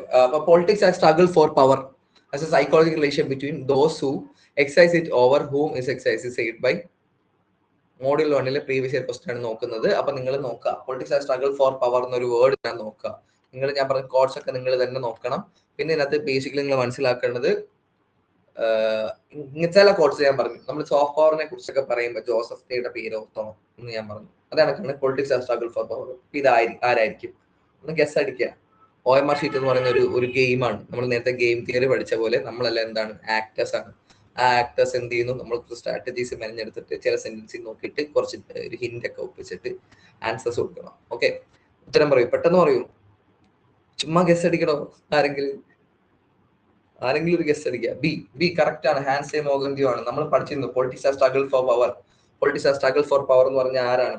ഹാൻസെ മോഗന്തിയോ ആണ്. ഓക്കെ, ആക്ടേഴ്സ് തമ്മിലുള്ള സ്ട്രഗിൾ ഫോർ പവർ ആണ്. നമ്മൾ ക്ലാസിക്കൽ റിയലിസത്തിന്റെ കാര്യമൊക്കെ പറഞ്ഞിരുന്നു. മനുഷ്യൻ ഗ്രീഡി ആണ്, മനുഷ്യൻ ലെസ് ഫോർ പവർ എന്നാണ്. ഓക്കെ, ഈ വേർഡ് ഓർത്ത് വെക്കുക. ലെസ് ഫോർ പവർ എന്ന് പറഞ്ഞൊരു വേർഡ് വരികയാണെങ്കിൽ അത് ആരാണ്?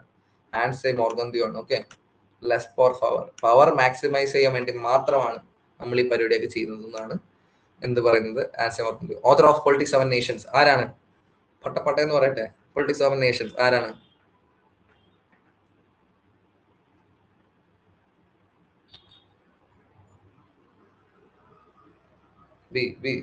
അതെ, ഹാൻസെ മോഗന്തിയോ ആണ്. അടുത്താണ് ഗെയിം തിയറി. ആ ക്വസ്റ്റ്യൻ നിങ്ങൾ നോക്കുക, മൂന്നാമത്തെ ക്വസ്റ്റ്യൻ, എന്നിട്ട് അതിന് ആൻസർ ചെയ്യാൻ പറ്റും നോക്കി.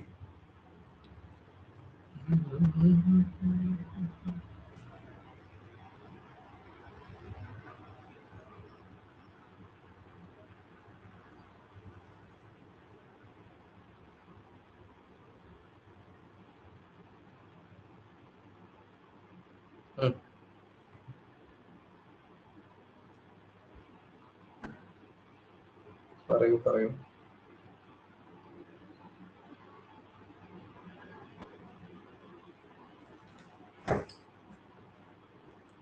ആൻസർ ചെയ്യാൻ പറ്റുന്നുണ്ടോ?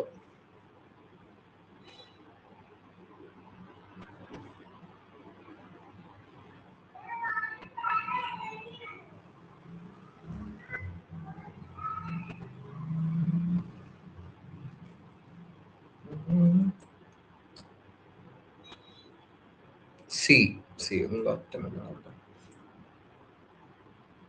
സി ആണോ സി ആണോ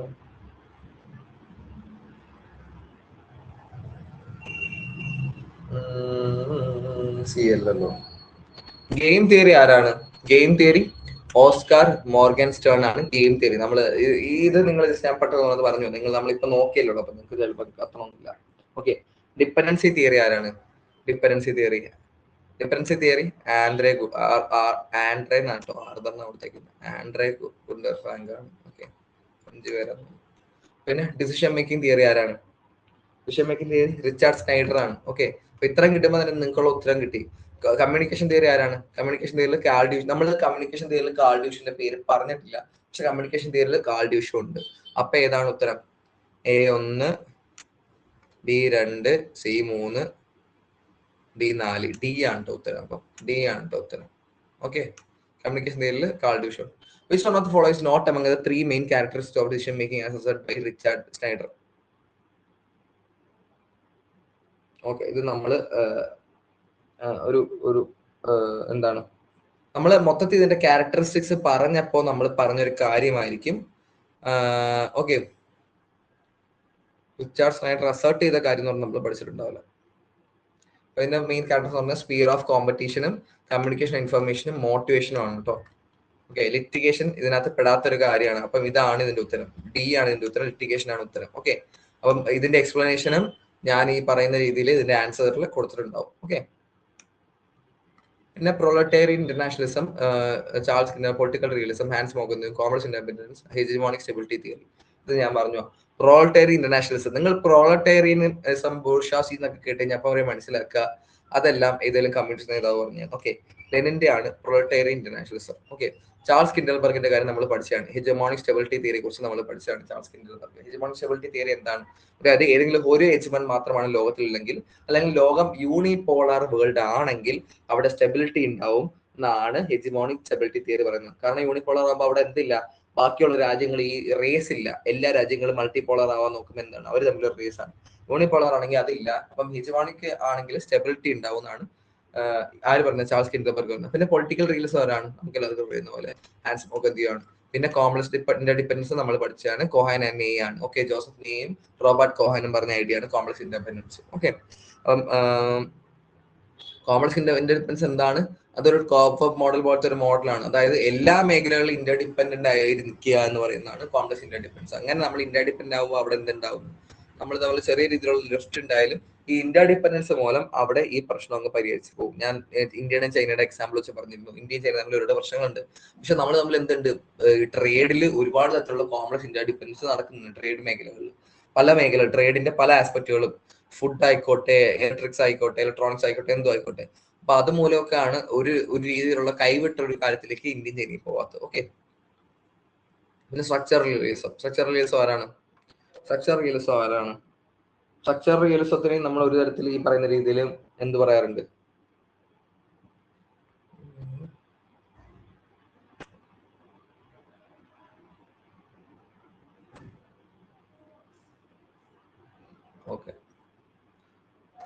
ഓക്കെ, സ്ട്രക്ചർ റിയലിസം ആരാണ്? ഇപ്പം പറഞ്ഞ okay, structure realism Kenneth Waltz ആണ് കേട്ടോ. Structure realism. Okay, structure realism നമ്മൾ നിയോ റിയലിസം ഒക്കെ ഒരു തരത്തിൽ സ്ട്രക്ചർ റിയലിസം ആണ്. ഓക്കെ, കാരണം എന്താണ്, നമ്മളിവിടെ ഹ്യൂമൻ നേച്ചറിനല്ല സ്ട്രക്ചർ റിയലിസത്തിൽ ഇമ്പോർട്ടൻസ് കൊടുക്കുക, നമ്മൾ ഈ പറയുന്ന ഇന്റർനാഷണൽ സ്ട്രക്ചറിനാണ്. ഓക്കെ, ഇന്റർനാഷണൽ സ്ട്രക്ചറിനാണ് അല്ലെങ്കിൽ ഇന്റർനാഷണൽ സിസ്റ്റത്തിനാണ് നമ്മളിവിടെ ഇമ്പോർട്ടൻസ് കൊടുക്കുന്നത്. അതുകൊണ്ടാണ് സ്ട്രക്ചർ റിയലിസം എന്ന് പറയുന്നത്. According to Cohen and Ney, the internationalization of the world economy had led the major industrial nations to the pattern of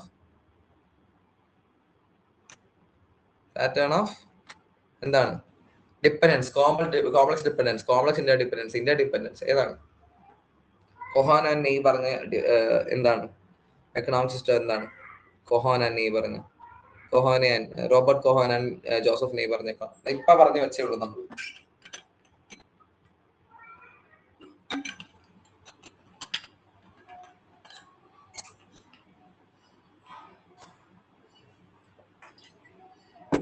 ഇപ്പൊ പറഞ്ഞു വെച്ചതേ ഉള്ളൂ. കോംപ്ലക്സ് ഇന്റർഡിപെൻഡൻസ് നമ്മൾ പറഞ്ഞില്ലേ, ഒരു രാജ്യം നമ്മൾ എന്താണ് ഒരു പൊളിറ്റിക്കലി എക്കണോമിക്കലി എല്ലാം ഇന്റർഡിപെൻഡന്റ് ആയിട്ട് നിൽക്കുമ്പോൾ അവിടെ എന്തുണ്ട്, അവിടെ ഈ പറയുന്ന രീതിയിൽ കോൺഫ്ലിക്ട് ഉണ്ടാവാനുള്ള ചാൻസ് കുറവാണെന്ന് പറയുന്ന ഒരു ഐഡിയ ആണ് കോൺഫ്ലിക്ട് ഇന്റർഡിപെൻഡൻസ്. ഓക്കെ, പിന്നെ book authored by Morton Kaplan. Morton Kaplan എഴുതിയ ബുക്ക് ഏതാണ്? System and process in international politics ആണ് മോർട്ടൻ കപ്ലാൻ എഴുതിയ ബുക്ക്. പുള്ളി പറഞ്ഞ തിയറിയാണ് സിസ്റ്റം തിയറി. ഓർമ്മയില്ലേ? ലോകത്ത് എന്തുണ്ട് 6 തരത്തിലുള്ള സിസ്റ്റമാണ്. യൂണിപോളാർ സിസ്റ്റം, മറ്റേ ബൈപോളാർ, ലൂസ് ബൈപോളാർ ഒക്കെ പറഞ്ഞില്ലേ. അപ്പൊ സിസ്റ്റം തിയറി എന്ന് പറഞ്ഞാൽ മോർട്ടൻ കപ്ലാന്റെയാണ്. പുള്ളി എഴുതിയ പുസ്തകമാണ് system and process in international politics. Okay, പിന്നെ cybernetic approach to study of politics was first applied by. Cybernetic approach ആരുടെയാണ്? സൈബർനെറ്റിക് അപ്രോച്ച് എന്ന് പറഞ്ഞാൽ കാൾ ഡ്യൂഷിന്റെ ആണ്. നമ്മൾ കഴിഞ്ഞ ക്ലാസ്സിലൊക്കെ പഠിച്ചാണ്. സൈബർനെറ്റിക് അപ്രോച്ച് കാൾ ഡ്യൂഷിന്റെ ആണ്. ഈ പറയുന്ന എന്താണ് കമ്മ്യൂണിക്കേഷൻ ആൻഡ് ഫീഡ്ബാക്ക്. ഓക്കെ, കമ്മ്യൂണിക്കേഷനും കണക്ക് ഫീഡ്ബാക്കും ഇതിന് ഇമ്പോർട്ടൻസ് കൊടുത്തിട്ടുള്ള ഫീഡ്ബാക്ക് എന്ന് മനസ്സിലാവോ? ഞാൻ ഇവിടെ ടൈപ്പ് ചെയ്യാം. Communication, feedback. ഓക്കെ, ഇതിന് ഇമ്പോർട്ടൻസ് കൊടുത്ത ഒരു ഒരു ഒരു ഒരു സംഭവമാണ് ഈ പറയുന്ന രീതിയിൽ കാൾ ഡ്യൂഷിന്റെ cybernetic approach. The realist theory in internationalization is based on 3 assumptions. Which one of the following is not the basic assumption? എന്താണ് ഇതിനകത്ത് ബേസിക് അസംപ്ഷൻ അല്ലാത്തതെന്നാണ് പറയുന്നത്. State main desire and pursue their national interest. In pursuit of national interest, statement takes into account moral principles. National interest of each state lies in the expansion of its influence. States use their power or influence in the protection or promotion of their interest. ഇതിനകത്ത് ഏതല്ല. Okay, which one of the following is not എന്നാണ് question. എപ്പോഴും വായിക്കുക, question വായിച്ചില്ലെങ്കിൽ തെറ്റിപ്പോകും. Following is not the basic assumption ആണ് ചോദിക്കുന്നത്. ഏതായിരിക്കും?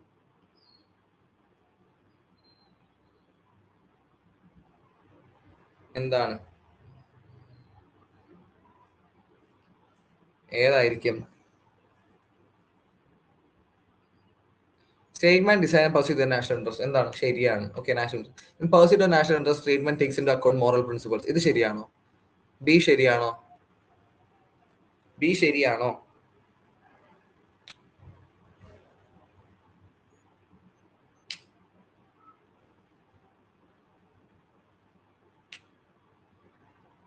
ശരിയാണോ? ബി ശരിയല്ല. ഓക്കെ, നമ്മൾ ഈ നാഷണൽ ഇൻട്രസ്റ്റ് പെർസ്യൂ ചെയ്യുന്നതിൽ മോറൽ പ്രിൻസിപ്പിൾസ് ഒന്നും നോക്കാറില്ല. നമ്മൾ പറഞ്ഞിരുന്നു പവർ എങ്ങനെയും മാക്സിമൈസ് ചെയ്യുക, നാഷണൽ ഇൻട്രസ്റ്റ് എങ്ങനെയും സെക്യൂർ ചെയ്യുക. അവിടെ മൊറാലിറ്റിക്ക് ഒന്നും ഒരു സ്ഥാനമില്ല എന്നാണ് റിയലിസ്റ്റ് നമ്മൾ പഠിച്ചിട്ടുള്ളത്. ഓക്കെ, ഒരു സ്റ്റേറ്റ് ഇൻട്രസ്റ്റ്, നമ്മുടെ രാജ്യത്തിന്റെ ഇൻട്രസ്റ്റ് എന്താണോ അതിനുവേണ്ടി ഏതറ്റവും വരെ എന്ത് കളിയും വേണം നമുക്ക് കളിക്കാം. ഓക്കെ, അതാണ് റിയലിസത്തിന്റെ ബേസിക് പ്രിൻസിപ്പിൾ എന്ന് പറയുന്നത്. അപ്പൊ അവിടെ മോറൽ പ്രിൻസിപ്പിൾസിന് ഒരു സ്ഥാനമില്ല. അപ്പൊ ബി ആണ് ഇതിന്റെ ഉത്തരം. ഓക്കെ, കാരണം അതൊരു ബേസിക് അസംപ്ഷൻ അല്ല. National interest of expansion of influence, അത് ബേസിക് അസംപ്ഷൻ ആണ്. State use their power or influence in the protection or promotion of their interest, അത് ബേസിക് അസംപ്ഷൻ ആണ്. ഓക്കെ, അതല്ല നാഷണൽ ഇൻട്രസ്റ്റ് എങ്ങനെയും ഇൻട്രസ്റ്റ് സെക്യൂർ ചെയ്യാന്നുള്ളൂ. അല്ലെ moral principles ഒക്കെ, മൊറാലിറ്റിയും എത്തിക്സും ഒക്കെ നമുക്ക് വേണമെങ്കിൽ മാറ്റി വെക്കാന്ന് പറയുന്ന ഐഡിയ ആണ് ഈ പറയുന്ന എന്താണ് realism. Defensive realism, experiment of defensive realism. Defensive realism ഉണ്ട്, ഒഫൻസീവ് നിയർ റിയലിസം ഉണ്ട്. ഡിഫെൻസീവ് റിയലിസം ആരാണ്? കെനത്ത് വാൾസ് ആണ്. ഒഫൻസീവ് റിയലിസം ആണെങ്കിൽ ആരാണ്? ജോൺ മെർഷൈമർ ആണ്. ഓക്കെ, അടുത്താണ് decision making theory, game theory, realist theory, പിന്നെ സിസ്റ്റം തിയറി. നോക്കുക, ഡിസിഷൻ മേക്കിംഗ് തിയറി ആരാണ്? അതിനകത്തൊരു പ്രൊപ്പൗണ്ടർ ആണ് ജോൺ ബർട്ടൺ. ഓക്കെ, പിന്നെ ഗെയിം തിയറിയുടെ പ്രൊപ്പൗണ്ടർ ആണ് മാർട്ടിൻ ഷോബിക്. ഓക്കെ, പ്രൊപ്പൗണ്ടർ ആണ് മാർട്ടിൻ ഷോബിക്. ഡിസിഷൻ മേക്കിംഗ് തിയറിയുടെ പ്രൊപ്പൗണ്ടർ ആണ് ജോൺ ബർട്ടൺ. റിയലിസ്റ്റ് തിയറിയുടെ ആരാണ്? ഹാൻസ് മോഗന്ത്യു. സിസ്റ്റം തിയറിയുടെ ആരാണ്? Morten Kaplan. ഇതാണ് അതിന്റെ ഉത്തരം. കാരണം ഞാൻ തിയറി നമ്മളിപ്പോ പഠിച്ചു വെച്ചുകൊണ്ടാണ് ഞാൻ ഇതൊക്കെ പറഞ്ഞു പോകുന്നത്. കാരണം നിങ്ങൾക്ക് ചിലപ്പോൾ ആൻസർ ചെയ്യാൻ പറ്റില്ല. പിന്നെ കുറച്ച് ബുക്സ് ആണ്. ഓക്കെ, നമുക്ക് ഈസി ആയിട്ട് പറയാം. 20 ഇയർ ക്രൈസിസ് ആരുടെ ബുക്കാണ്? EH കാറിന്റെ ബുക്കാണ്. സോറി, EH കാറിന്റെ ബുക്കാണ് 20 ഇയർ ക്രൈസിസ് എന്ന് പറയുന്നത്. ഓക്കെ,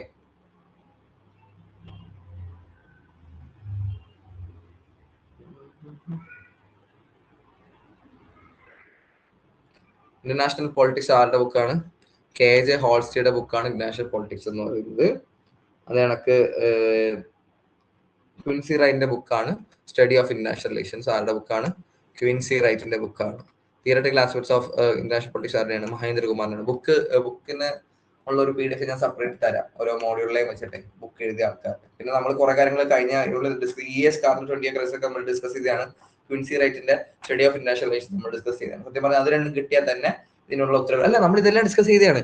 മഹേന്ദ്രകുമാറിന്റെ ഒഴിച്ച് ബാക്കി 3 നമ്മൾ പറഞ്ഞിട്ടുണ്ട് കഴിഞ്ഞ ക്ലാസ്സിൽ. ഓക്കെ, KJ ഹോൾസ്റ്റിയുടെ ബുക്കും കാര്യങ്ങളെല്ലാം പറഞ്ഞിട്ടുണ്ട്. Okay, The line adopted by Harold Sprout and Marcus Sprout in decision making theory approach lays അപ്പം ഹെറോൾഡ് സ്പ്രോട്ടും മാർക്കസ് സ്പ്രോട്ടും എന്ന രണ്ട് ഒരു തിയറിസ്റ്റുകളാണ്. അവർ പറഞ്ഞിട്ടുള്ള കാര്യമുണ്ട്. കുറച്ച് ഔട്ട് ഓഫ് കോൺടെക്സ്റ്റ് വന്ന ഒരു ക്വസ്റ്റ്യൻ ആണ്. Equal emphasis on the personality and environmental factors, greater emphasis on the environmental factors, greater emphasis on the personality factors, no emphasis on the personality as well as environmental factors.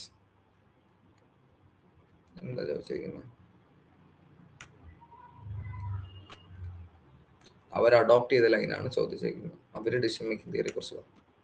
ഇപ്പൊ എൻവയൺമെന്റൽ ഫാക്ടേഴ്സിനാണോ personality ഫാക്ടേഴ്സിനാണോ ഒരു രാജ്യത്തിലെ ഇപ്പൊ അവിടെ state ആരാണോ ഭരിക്കുന്നത് അവരുടെ personality ആണോ matter ചെയ്യുക, അല്ലെങ്കിൽ ആ രാജ്യത്തിന്റെ സിറ്റുവേഷൻ ആണോ മാറ്റർ ചെയ്യുന്നതാണ് ചോദിക്കുന്നത്. അപ്പൊ അവർ അഡോപ്റ്റ് ചെയ്തിരിക്കുന്ന ലൈൻ എന്ന് പറയുന്നത് ഈക്വൽ എംബസസ് ഓൺ പേഴ്സണാലിറ്റി. അതായത് നിങ്ങൾക്ക് കുറച്ച് ഒരു ലോജിക് വെച്ച് നമുക്ക് ഉത്തരം പറയാൻ സാധനം കേട്ടോ. അതായത് ഈ എ ആണ് എന്റെ ഉത്തരം. അതായത് പേഴ്സണാലിറ്റി മാറ്റർ ചെയ്യും, എൻവയൺമെന്റ് മാറ്റർ ചെയ്യും, അവിടുത്തെ സാമൂഹിക സാഹചര്യങ്ങൾ മാറ്റർ ചെയ്യും, ഈ പറയുന്ന അവിടുത്തെ ആരാണോ അല്ലെങ്കിൽ ആരാണോ അവിടുത്തെ സോവറിൻ അതിന്റെ സ്വഭാവവും മാറ്റർ ചെയ്യും. Decision making theory directs attention not to state as metaphysical abstraction, but instead seeks to highlight the behavior of decision makers. Decision making theory identifies a large number of relevant variables and suggests possible interrelationship among them.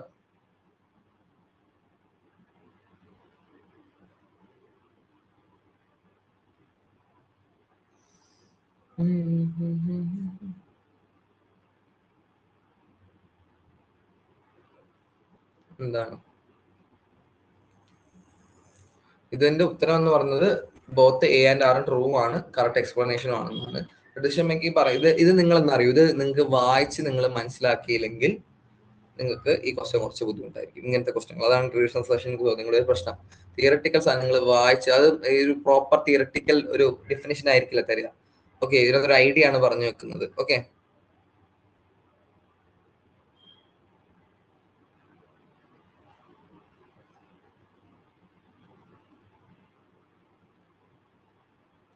ഇതിനകത്ത് basically പറഞ്ഞു വെക്കുന്നത് decision മേക്കേഴ്സിനെ കുറിച്ചാണ്, behaviour of decision മേക്കേഴ്സിനെ കുറിച്ച് പറയുന്നുണ്ട്. Okay, behaviour decision മേക്കേഴ്സിനെ കുറിച്ച് പറയുന്നുണ്ട്, അല്ലെങ്കിൽ ബാക്കിയുള്ള വേരിയബിൾസിനെ കുറിച്ചും പറയുന്നുണ്ട്. വേരിയബിൾസ് ഉദ്ദേശിക്കുന്നത് എന്താണ്?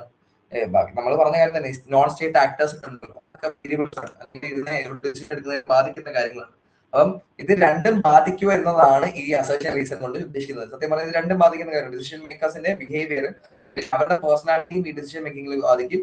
ഇതിനൊക്കെ ബാക്കിയുള്ള വേരിയബിൾസും ബാധിക്കുന്ന ഒരു കാര്യമാണ്. അതാണ് ഞാൻ പറഞ്ഞ ക്വസ്റ്റ്യൻ വായിച്ച് മനസ്സിലാക്കിയില്ലെങ്കിൽ അതിനകത്തൊരു ബുദ്ധിമുട്ടുണ്ടാവും. ഓക്കെ, അപ്പൊ അത് നമുക്ക് എന്ത് ചെയ്യാൻ പറ്റുന്ന പറഞ്ഞാൽ ഇങ്ങനത്തെ ചോദ്യങ്ങൾ മാക്സിമം ചെയ്യുക എന്നുള്ളതാണ്. ഓക്കെ, ഇങ്ങനത്തെ ചോദ്യങ്ങൾ ചെയ്യുമ്പോൾ നിങ്ങൾക്ക് അതിനുള്ള ഐഡിയ കിട്ടും. ഡിസിഷൻ മേക്കിംഗ് വേരിയബിൾസും ഡിസിഷൻ മേക്കറിന്റെ ബിഹേവിയറും എല്ലാം എന്ത് ചെയ്യുന്നുണ്ട്, ബാധിക്കുന്ന കാര്യമാണ്. അപ്പം ഇതെന്താണ്, both A and R true and R is the correct explanation ആണ് ഉത്തരം.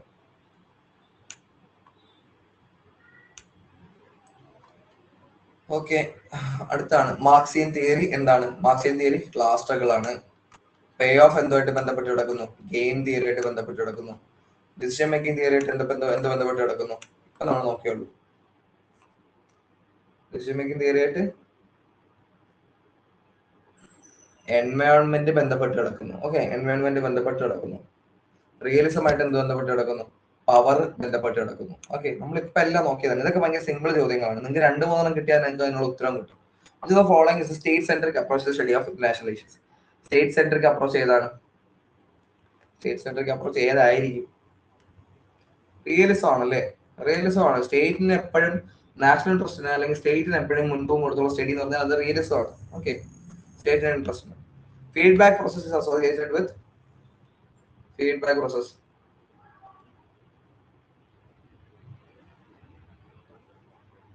ഫീഡ്ബാക്ക് പ്രോസസ് എന്ന് പറഞ്ഞാൽ നമ്മൾ ഈ പഠിച്ച തിയറികളൊന്നുമല്ല, സിസ്റ്റം പാരാഡിഗം എന്ന് പറഞ്ഞൊരു സംഭവമാണ്. ഓക്കെ,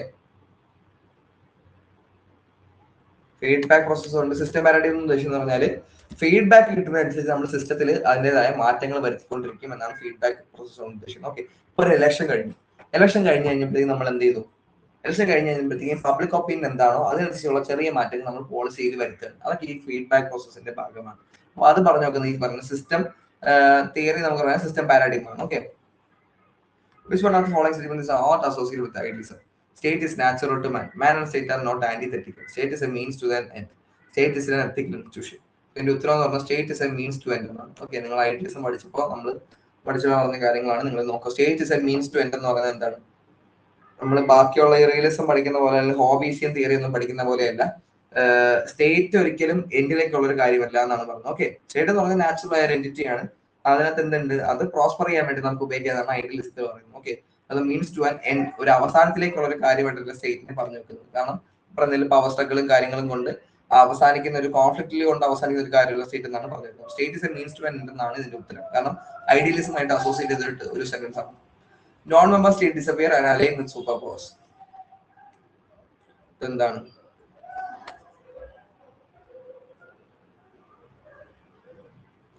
അതായത് നമ്മൾ നേരത്തെ പഠിച്ചാണ് 6 സാധനത്തെ കുറിച്ച് എക്സ്പ്ലെയിൻ ചെയ്തതാണ്. ഓക്കെ, മോർട്ടൺ കപ്ലാൻ സിസ്റ്റം തിയറിയിൽ അതെന്താണ്, ഈ നോൺ മെമ്പർ സ്റ്റേറ്റ് ഡിസപ്പിയർ ആവുകയും സൂപ്പർ പവേഴ്സ് ആയിട്ട് അലൈൻ ചെയ്യുമ്പോൾ അവിടെ എന്താണ്, അവിടെ ഇവരുടെ ടൈറ്റ് ബൈപോളർ സിസ്റ്റം ആണ്. ഓക്കെ, 2 സൂപ്പർ പവേഴ്സ് ഉണ്ടാവും, അവരുമായിട്ട് ഈ പറയുന്ന നോൺ അലൈൻഡ് രാജ്യങ്ങളുണ്ടല്ലോ, അവർ ഇവരുടെ കൂടെ ചേരുകയാണെങ്കിൽ അവിടെ എന്ത് പറ്റുന്നു, ടൈറ്റ് ബൈപോളർ സിസ്റ്റം ആവുന്നു. ഈ പറയുന്ന നോൺ മെമ്പേഴ്സ് രാജ്യം അങ്ങനെ നിന്ന്, പക്ഷെ അവിടെ 2 സൂപ്പർ പവേഴ്സ് ഉണ്ട്. ഇപ്പൊ കോൾഡ് വാറിലൊക്കെ ഉണ്ടായിരുന്ന സമയം, കോൾഡ് വാർ എന്താണ്, cold war basically loose bipolar system ആണ്. ഓക്കെ,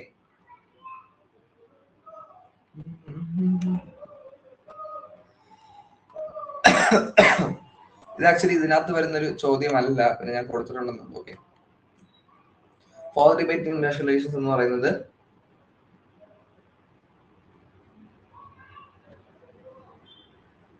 നിയോ ഡിബേറ്റ് ആണ്. ഓക്കെ, ഫോർത്ത് ഡിബേറ്റ് എന്ന് പറയുന്നത് നിയോ ഡിബേറ്റ് ആണ്.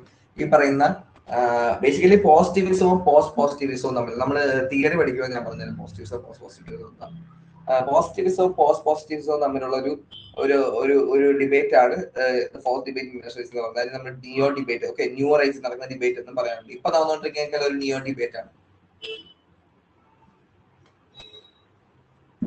According to Morgan, the best means of preserving peace in a society of sovereign nation is ഏത് വഴിയാണ്? ഡിപ്ലോമസിയിലൂടെയാണ് കേട്ടോ. ഞാൻ പെട്ടെന്ന് പറഞ്ഞു നോക്കി, ക്ലാസ് ഒന്നും തീർക്കാം. ഡിപ്ലോമസിയിലൂടെ കേട്ടോ. നിങ്ങൾ പെട്ടെന്ന് കാണുന്നതായിരിക്കും നാഷണൽ ട്രസ്റ്റ് ആണ്. ഓക്കെ, നാഷണൽ ട്രസ്റ്റ് ആണെന്ന് വിചാരിക്കും, പക്ഷെ ഇതിന്റെ ഉത്തരം എന്ന് പറയുന്നത് ഡിപ്ലോമസി ആണ്. ഓക്കെ, ഡിപ്ലോമസി ആണ് ഇതിന്റെ ഉത്തരം. System theory is criticized for its ideological basis in favor of status quo. System theory stresses upon notions of stability, equilibrium, steady pattern and maintenance.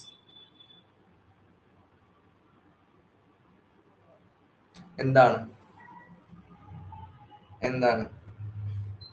രണ്ടും കറക്റ്റ് ആണ്. ഓക്കെ, രണ്ടും കറക്റ്റ് ആണ്. നമ്മൾ നോക്കിയതാണ് സ്റ്റാറ്റസ് കോയുടെ കാര്യം വെച്ചിട്ടും അവര് സിസ്റ്റം തിയറി എന്താണ് ഈ ഇക്വിലിബ്രിയം ഉണ്ടാക്കാനുള്ള സ്റ്റെബിലിറ്റി ഉറപ്പുവരുത്താൻ സിസ്റ്റം തിയറി എങ്ങനെയാണ് സ്ട്രെസ് ചെയ്യുന്ന കാര്യമൊക്കെ നമ്മൾ നോക്കിയാണ്. അത് രണ്ടും കറക്റ്റ് ആണ്. അസർഷനും റീസൺ കറക്റ്റ് ആണ്. ഓക്കെ, ഇതിന്റെ ഐഡിയ കിട്ടണമെങ്കിൽ നിങ്ങളുടെ ക്ലാസ് കേട്ടാൽ മതി. ഓക്കെ, ഡാഷ് ടെം Morgenthau's realist theory as power monism. Power monism എന്ന് പറയുന്നത് ആരാണ്? സ്റ്റാൻലി ഓഫ്മാൻ ആണ് അതിലെ ക്രിട്ടിക്. ഓക്കെ, മോർഗൻ റിലീസ് തിയറിയുടെ ക്രിട്ടിക് ആണ് സ്റ്റാൻലി ഓഫ്മാൻ. അതെന്താണ് പവർ മോണിസം എന്ന് പറയാൻ കാരണം എന്താണ്? അതായത് പവറിൽ മാത്രം കോൺസെൻട്രേറ്റ് ചെയ്തുകൊണ്ട് കാര്യം പറഞ്ഞുകൊണ്ട്, ഓക്കെ, എല്ലാവരും പവറിന് വേണ്ടി തമ്മിലടിക്കുന്ന ആൾക്കാരാണ് എന്നൊരു ഐഡിയ മോർഗൻ ദ്യൂ പറഞ്ഞത് കൊണ്ടാണ് പവർ മോണിസം, അല്ലെങ്കിൽ പവർ എന്ന് പറഞ്ഞൊരു ആശയം മാത്രം വെച്ചുകൊണ്ടാണ് മോർഗൻ ദ്യൂ റിലീസ് എന്ന് പറഞ്ഞതിന്റെ ഒരു ക്രിട്ടിക് ആണ് Stanley Hoffmann. Okay, game theory was originally developed by game theory Emile ബോറലാണ് കേട്ടോ. അത് നമ്മൾ നേരത്തെ പറഞ്ഞില്ലേ, എമിൽ ബോറൽ എന്ന് പറഞ്ഞൊരു പൊളിറ്റിക്കൽ സയൻസ് അല്ല, ബേസിക്കലി മാത്തമാറ്റീഷ്യൻ ആണ്. പുള്ളിയാണ് ഗെയിം തിയറി ഫസ്റ്റ് ഡെവലപ്പ് ചെയ്തെടുക്കുന്നത്. ഓക്കെ, എക്സ്പ്ലനേഷൻ ഞാൻ ആൻസറിൽ കൊടുത്തിട്ടുണ്ട്. Robert Jervis and Jackson are exponents of, ഇത് നമ്മൾ നോക്കിയതാണ്.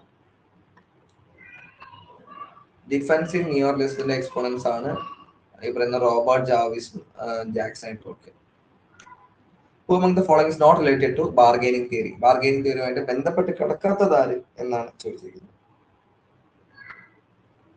ആരായിരിക്കും?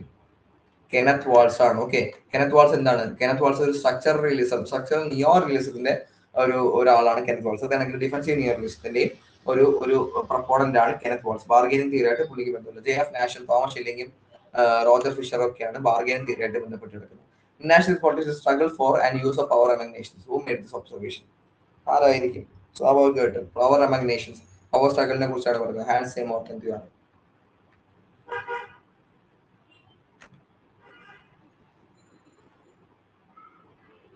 Decision making theory direct suggestion not to state as metaphysical abstraction but instead seek to enter the behavior of decision makers. നമ്മൾ നേരത്തെ പറഞ്ഞ അതേ ചോദ്യമാണ് കേട്ടോ. നേരത്തെ പറഞ്ഞ അതേ ചോദ്യമാണ്, ഒന്നുകൂടെ കയറി വന്നതാണ്. Okay, identify the wrongly matched pair. ബുക്കുകളുടെ ഇത് വെച്ചിട്ടാണ്. ഓക്കെ, റോങ്ലി മാച്ച് പെയർ എന്ന് പറഞ്ഞാൽ ഇത് നിങ്ങൾ സത്യം പറഞ്ഞാൽ ഇത് ഈ ക്വസ്റ്റ്യൻ നിങ്ങൾക്ക് മനസ്സിലാവണം. നിങ്ങൾ നമ്മുടെ മോഡൽ 1 കൂടെ പഠിക്കണം. ഇമാജിഡ് ജെയിംസ് ആൻഡേഴ്സന്റെ ഇമാജിഡ് കമ്മ്യൂണിറ്റീസിനെ കുറിച്ചൊക്കെ പറയുന്നുണ്ട്. ഓക്കെ, റോങ്ലി മാച്ച് പെയർ നിങ്ങൾക്ക് ഒറ്റയടിക്ക് കണ്ടാൽ മനസ്സിലാവും. കാരണം അത് വേൾഡ് സിസ്റ്റത്തിനെ കുറിച്ചാണ്. വേൾഡ് സിസ്റ്റം തിയറി ആരുടെ തിയറി അല്ല,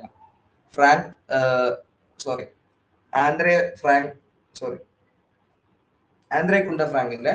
ഓക്കെ, ഫ്രാങ്ക് ഏജ് ഇതാണ് ഇവിടെ കൊടുത്തത്. ആൻഡ്രേ ഏജ് ഫ്രാങ്ക് എന്നാണ് വരേണ്ടത്. ഓക്കെ, പക്ഷെ ഫ്രാങ്ക് ഏജ് എന്നാണ് കൊടുത്തത്. ഓക്കെ, ആൻഡ്രേ കുണ്ട ഫ്രാങ്കിന്റെ തിയറി ഏതാണ്? Development of the under developed ആണ്. Okay, development of the under development ആണ് ആൻഡ്രി ഫ്രാങ്കിന്റെ തിയറി. വേൾഡ് സിസ്റ്റം തിയറി ആരുടെയാണ്? വേൾഡ് സിസ്റ്റം തിയറി ഇമാനുവൽ വാളസ്റ്റൈന്റെ തിയറിയാണ്. ഓക്കെ, ഇമാനുവൽ വാളസ്റ്റൈന്റെ തിയറിയാണ് ഈ പറയുന്ന വേൾഡ് സിസ്റ്റം തിയറി. അപ്പം ഇതാണ് wrongly matched pair. World system Frank Andre Gunder ഫ്രാങ്കിന്റെ തിയറി അല്ല. Which of the following system of covalence theme does cold war model? നമ്മൾ നേരത്തെ പറഞ്ഞതാണ്, ലൂസ് ബൈപോളർ സിസ്റ്റം ആണ് കോൾഡ് വാർ മോഡൽ. കാരണം എന്തുണ്ട്, 2 സൂപ്പർ പവേഴ്സ് ഉണ്ട് അവിടെ അല്ലെ, 2 സൂപ്പർ പവേഴ്സ് ഉണ്ട്. പക്ഷെ അവിടെ എന്തുണ്ട്, ഈ പറയുന്ന നോൺ അലൈഡ് ആയിട്ട് നിൽക്കുന്ന, ഓക്കെ, നാമിൽ പ്രവർത്തിച്ച കുറെ നോൺ അലൈഡ് ആയിട്ടുള്ള രാജ്യങ്ങളില്ലേ, അതാണ് ലൂസ് ബൈപോളർ സിസ്റ്റം എന്ന് പറയുന്നത്. ഓക്കെ, ഈ നോൺ അലൈഡ് രാജ്യങ്ങളും കൂടെ ഈ 2 സൂപ്പർ പവേഴ്സുമായിട്ട് അലൈ ചെയ്ത് പോയി കഴിഞ്ഞാൽ അവിടെ എന്ത് പറ്റും, അത് ടൈറ്റ് ബൈപോളർ സിസ്റ്റം ആവും. ഓക്കെ, അടുത്താണ് റീസൺ അസർഷൻ ചോദ്യമാണ്.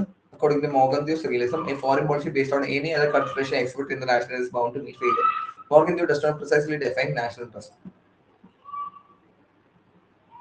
ഇതിന്റെ ഉത്തരം എന്ന് പറയുന്നത് ബി ആണ്. ഇത് 2 കറക്റ്റ് ആണ്. ഓക്കെ, എയും ബിയും കറക്റ്റ് ആണ്. പക്ഷെ നമ്മൾ നേരത്തെ ഡിസ്കസ് ചെയ്തായിരുന്നു. ഓക്കെ, എയും ബിയും കറക്റ്റ് ആണ്. പക്ഷെ ഇതിന്റെ റീസൺ ഇതല്ല. അതാണ് നമ്മൾ റീസൺ അസർഷൻ ചോദ്യങ്ങളുടെ ഏറ്റവും വലിയ പ്രശ്നം. ഓക്കെ, അസർഷൻ കൊടുത്തേക്കുന്നത് ഓക്കെയാണ്, പക്ഷെ ഇതിന്റെ റീസൺ കൊടുത്തേക്കുന്നത് ശരിയല്ല. പക്ഷെ ഇത് 2 കറക്റ്റ് ആണ്, മനസ്സിലായില്ലേ? കാരണം ഇതിനകത്ത് അസർട്ട് ചെയ്തിരിക്കുന്നതിന് പ്രോപ്പർ റീസൺ അല്ല. ഇതിനകത്ത് എന്താണ്, നാഷണൽ ഇൻട്രസ്റ്റ് അല്ലാതെ എന്ത് കാര്യത്തിന് വേണ്ടിയാണ് നിങ്ങൾ എന്താണ് ഫോറിൻ പോളിസി ഫോർമുലേറ്റ് ചെയ്താലും അവിടെ ഫെയിലിയർ ഉണ്ടാവും എന്നാണ് പറയുന്നത്. പക്ഷെ അതിന് റീസൺ കൊടുത്തേക്കുന്നത് മാർഗന്തോ പ്രോപ്പർ നാഷണൽ ഇൻട്രസ്റ്റ് ഡിഫൈൻ ചെയ്യാത്തതുകൊണ്ടാണ്. അല്ല, മാർഗന്തോ പറയുന്നത് നാഷണൽ ഇൻട്രസ്റ്റ് അല്ലാതെ വേറെ എന്തെങ്കിലും കാര്യങ്ങളിലേക്ക് നിങ്ങൾ ഫോക്കസ് ചെയ്ത് കഴിഞ്ഞാൽ അവിടെ ഈ പറയുന്ന രീതിയിൽ ബാക്കിയുള്ള ഡോമിനേറ്റ് ചെയ്ത് നിൽക്കുന്ന നാഷണൽ ഇൻട്രസ്റ്റിന് കൂടുതൽ ഇത് കൊടുക്കുന്ന രാജ്യങ്ങൾ അവിടെ എന്ത് ചെയ്യുന്നു, അവിടെ ഡോമിനേറ്റ് ചെയ്ത് വരികയും നിങ്ങളെ ചവിട്ടി തട്ടി ചെയ്യുന്ന പറയുന്ന ഐഡിയ ആണ് റീസൺ ആയിട്ട് വരേണ്ടത്. പക്ഷെ ഇവിടെ കൊടുത്തേക്കുന്നത് എന്താ, നാഷണൽ ഇൻട്രസ്റ്റ് എന്താണെന്ന് മോർഗന്ത്യൂ ഡിഫൈൻ ചെയ്തിട്ടില്ല എന്ന് പറയുന്നത്. പക്ഷെ അത് കറക്റ്റ് ആണ്, നാഷണൽ ഇൻട്രസ്റ്റ് എന്താണെന്ന് മോർഗന്ത്യൂ ഡിഫൈൻ ചെയ്തിട്ടില്ല. ഓക്കെ, മോർഗന്ത്യൂ പറഞ്ഞിട്ടുള്ളത് ഒരു നേഷന്റെ ഇൻട്രസ്റ്റ് എന്ന് പറയുന്നത് ഇങ്ങനെ കാലത്തിനനുസരിച്ച് അല്ലെങ്കിൽ സാഹചര്യങ്ങൾക്കനുസരിച്ച് സിറ്റുവേഷൻ അനുസരിച്ച് മാറിക്കൊണ്ടിരിക്കുന്നതാണ് മോർഗന്ത്യൂ. പക്ഷെ റീസൺ അസർഷൻ റീസൺ വരുമ്പോൾ ഈ അസർട്ട് ചെയ്തിരിക്കുന്ന കാര്യത്തിന് ഒരു പ്രോപ്പർ റീസൺ അല്ല ഇത് കൊടുത്തേക്കുന്നത്. ഓക്കെ, അസർഷന് കൊടുത്തേക്കുന്ന റീസൺ വേറെ ആയിരുന്നു കൊടുക്കുന്നത്. പക്ഷെ 2 കറക്റ്റ് ആണ്, മനസ്സിലാക്കാമെന്ന് വിചാരിക്കുന്നു. ഓക്കെ, അപ്പൊ അതും കൂടെ ശ്രദ്ധിക്കുക. അപ്പൊ ഇതിന്റെ ഉത്തരവും ഞാൻ കൊടുത്തിട്ടുണ്ട്, ഇവിടെ തന്നെ കൊടുത്തിട്ടില്ല. അപ്പം അതും കൂടെ നോക്കുക. ഓക്കെ, ക്ലാസ്സിന്റെ സമയം കുറച്ച് ലേറ്റ് ആയിട്ടുണ്ട്. അപ്പം thank you for the class. Okay, so that's it for today. Thank you.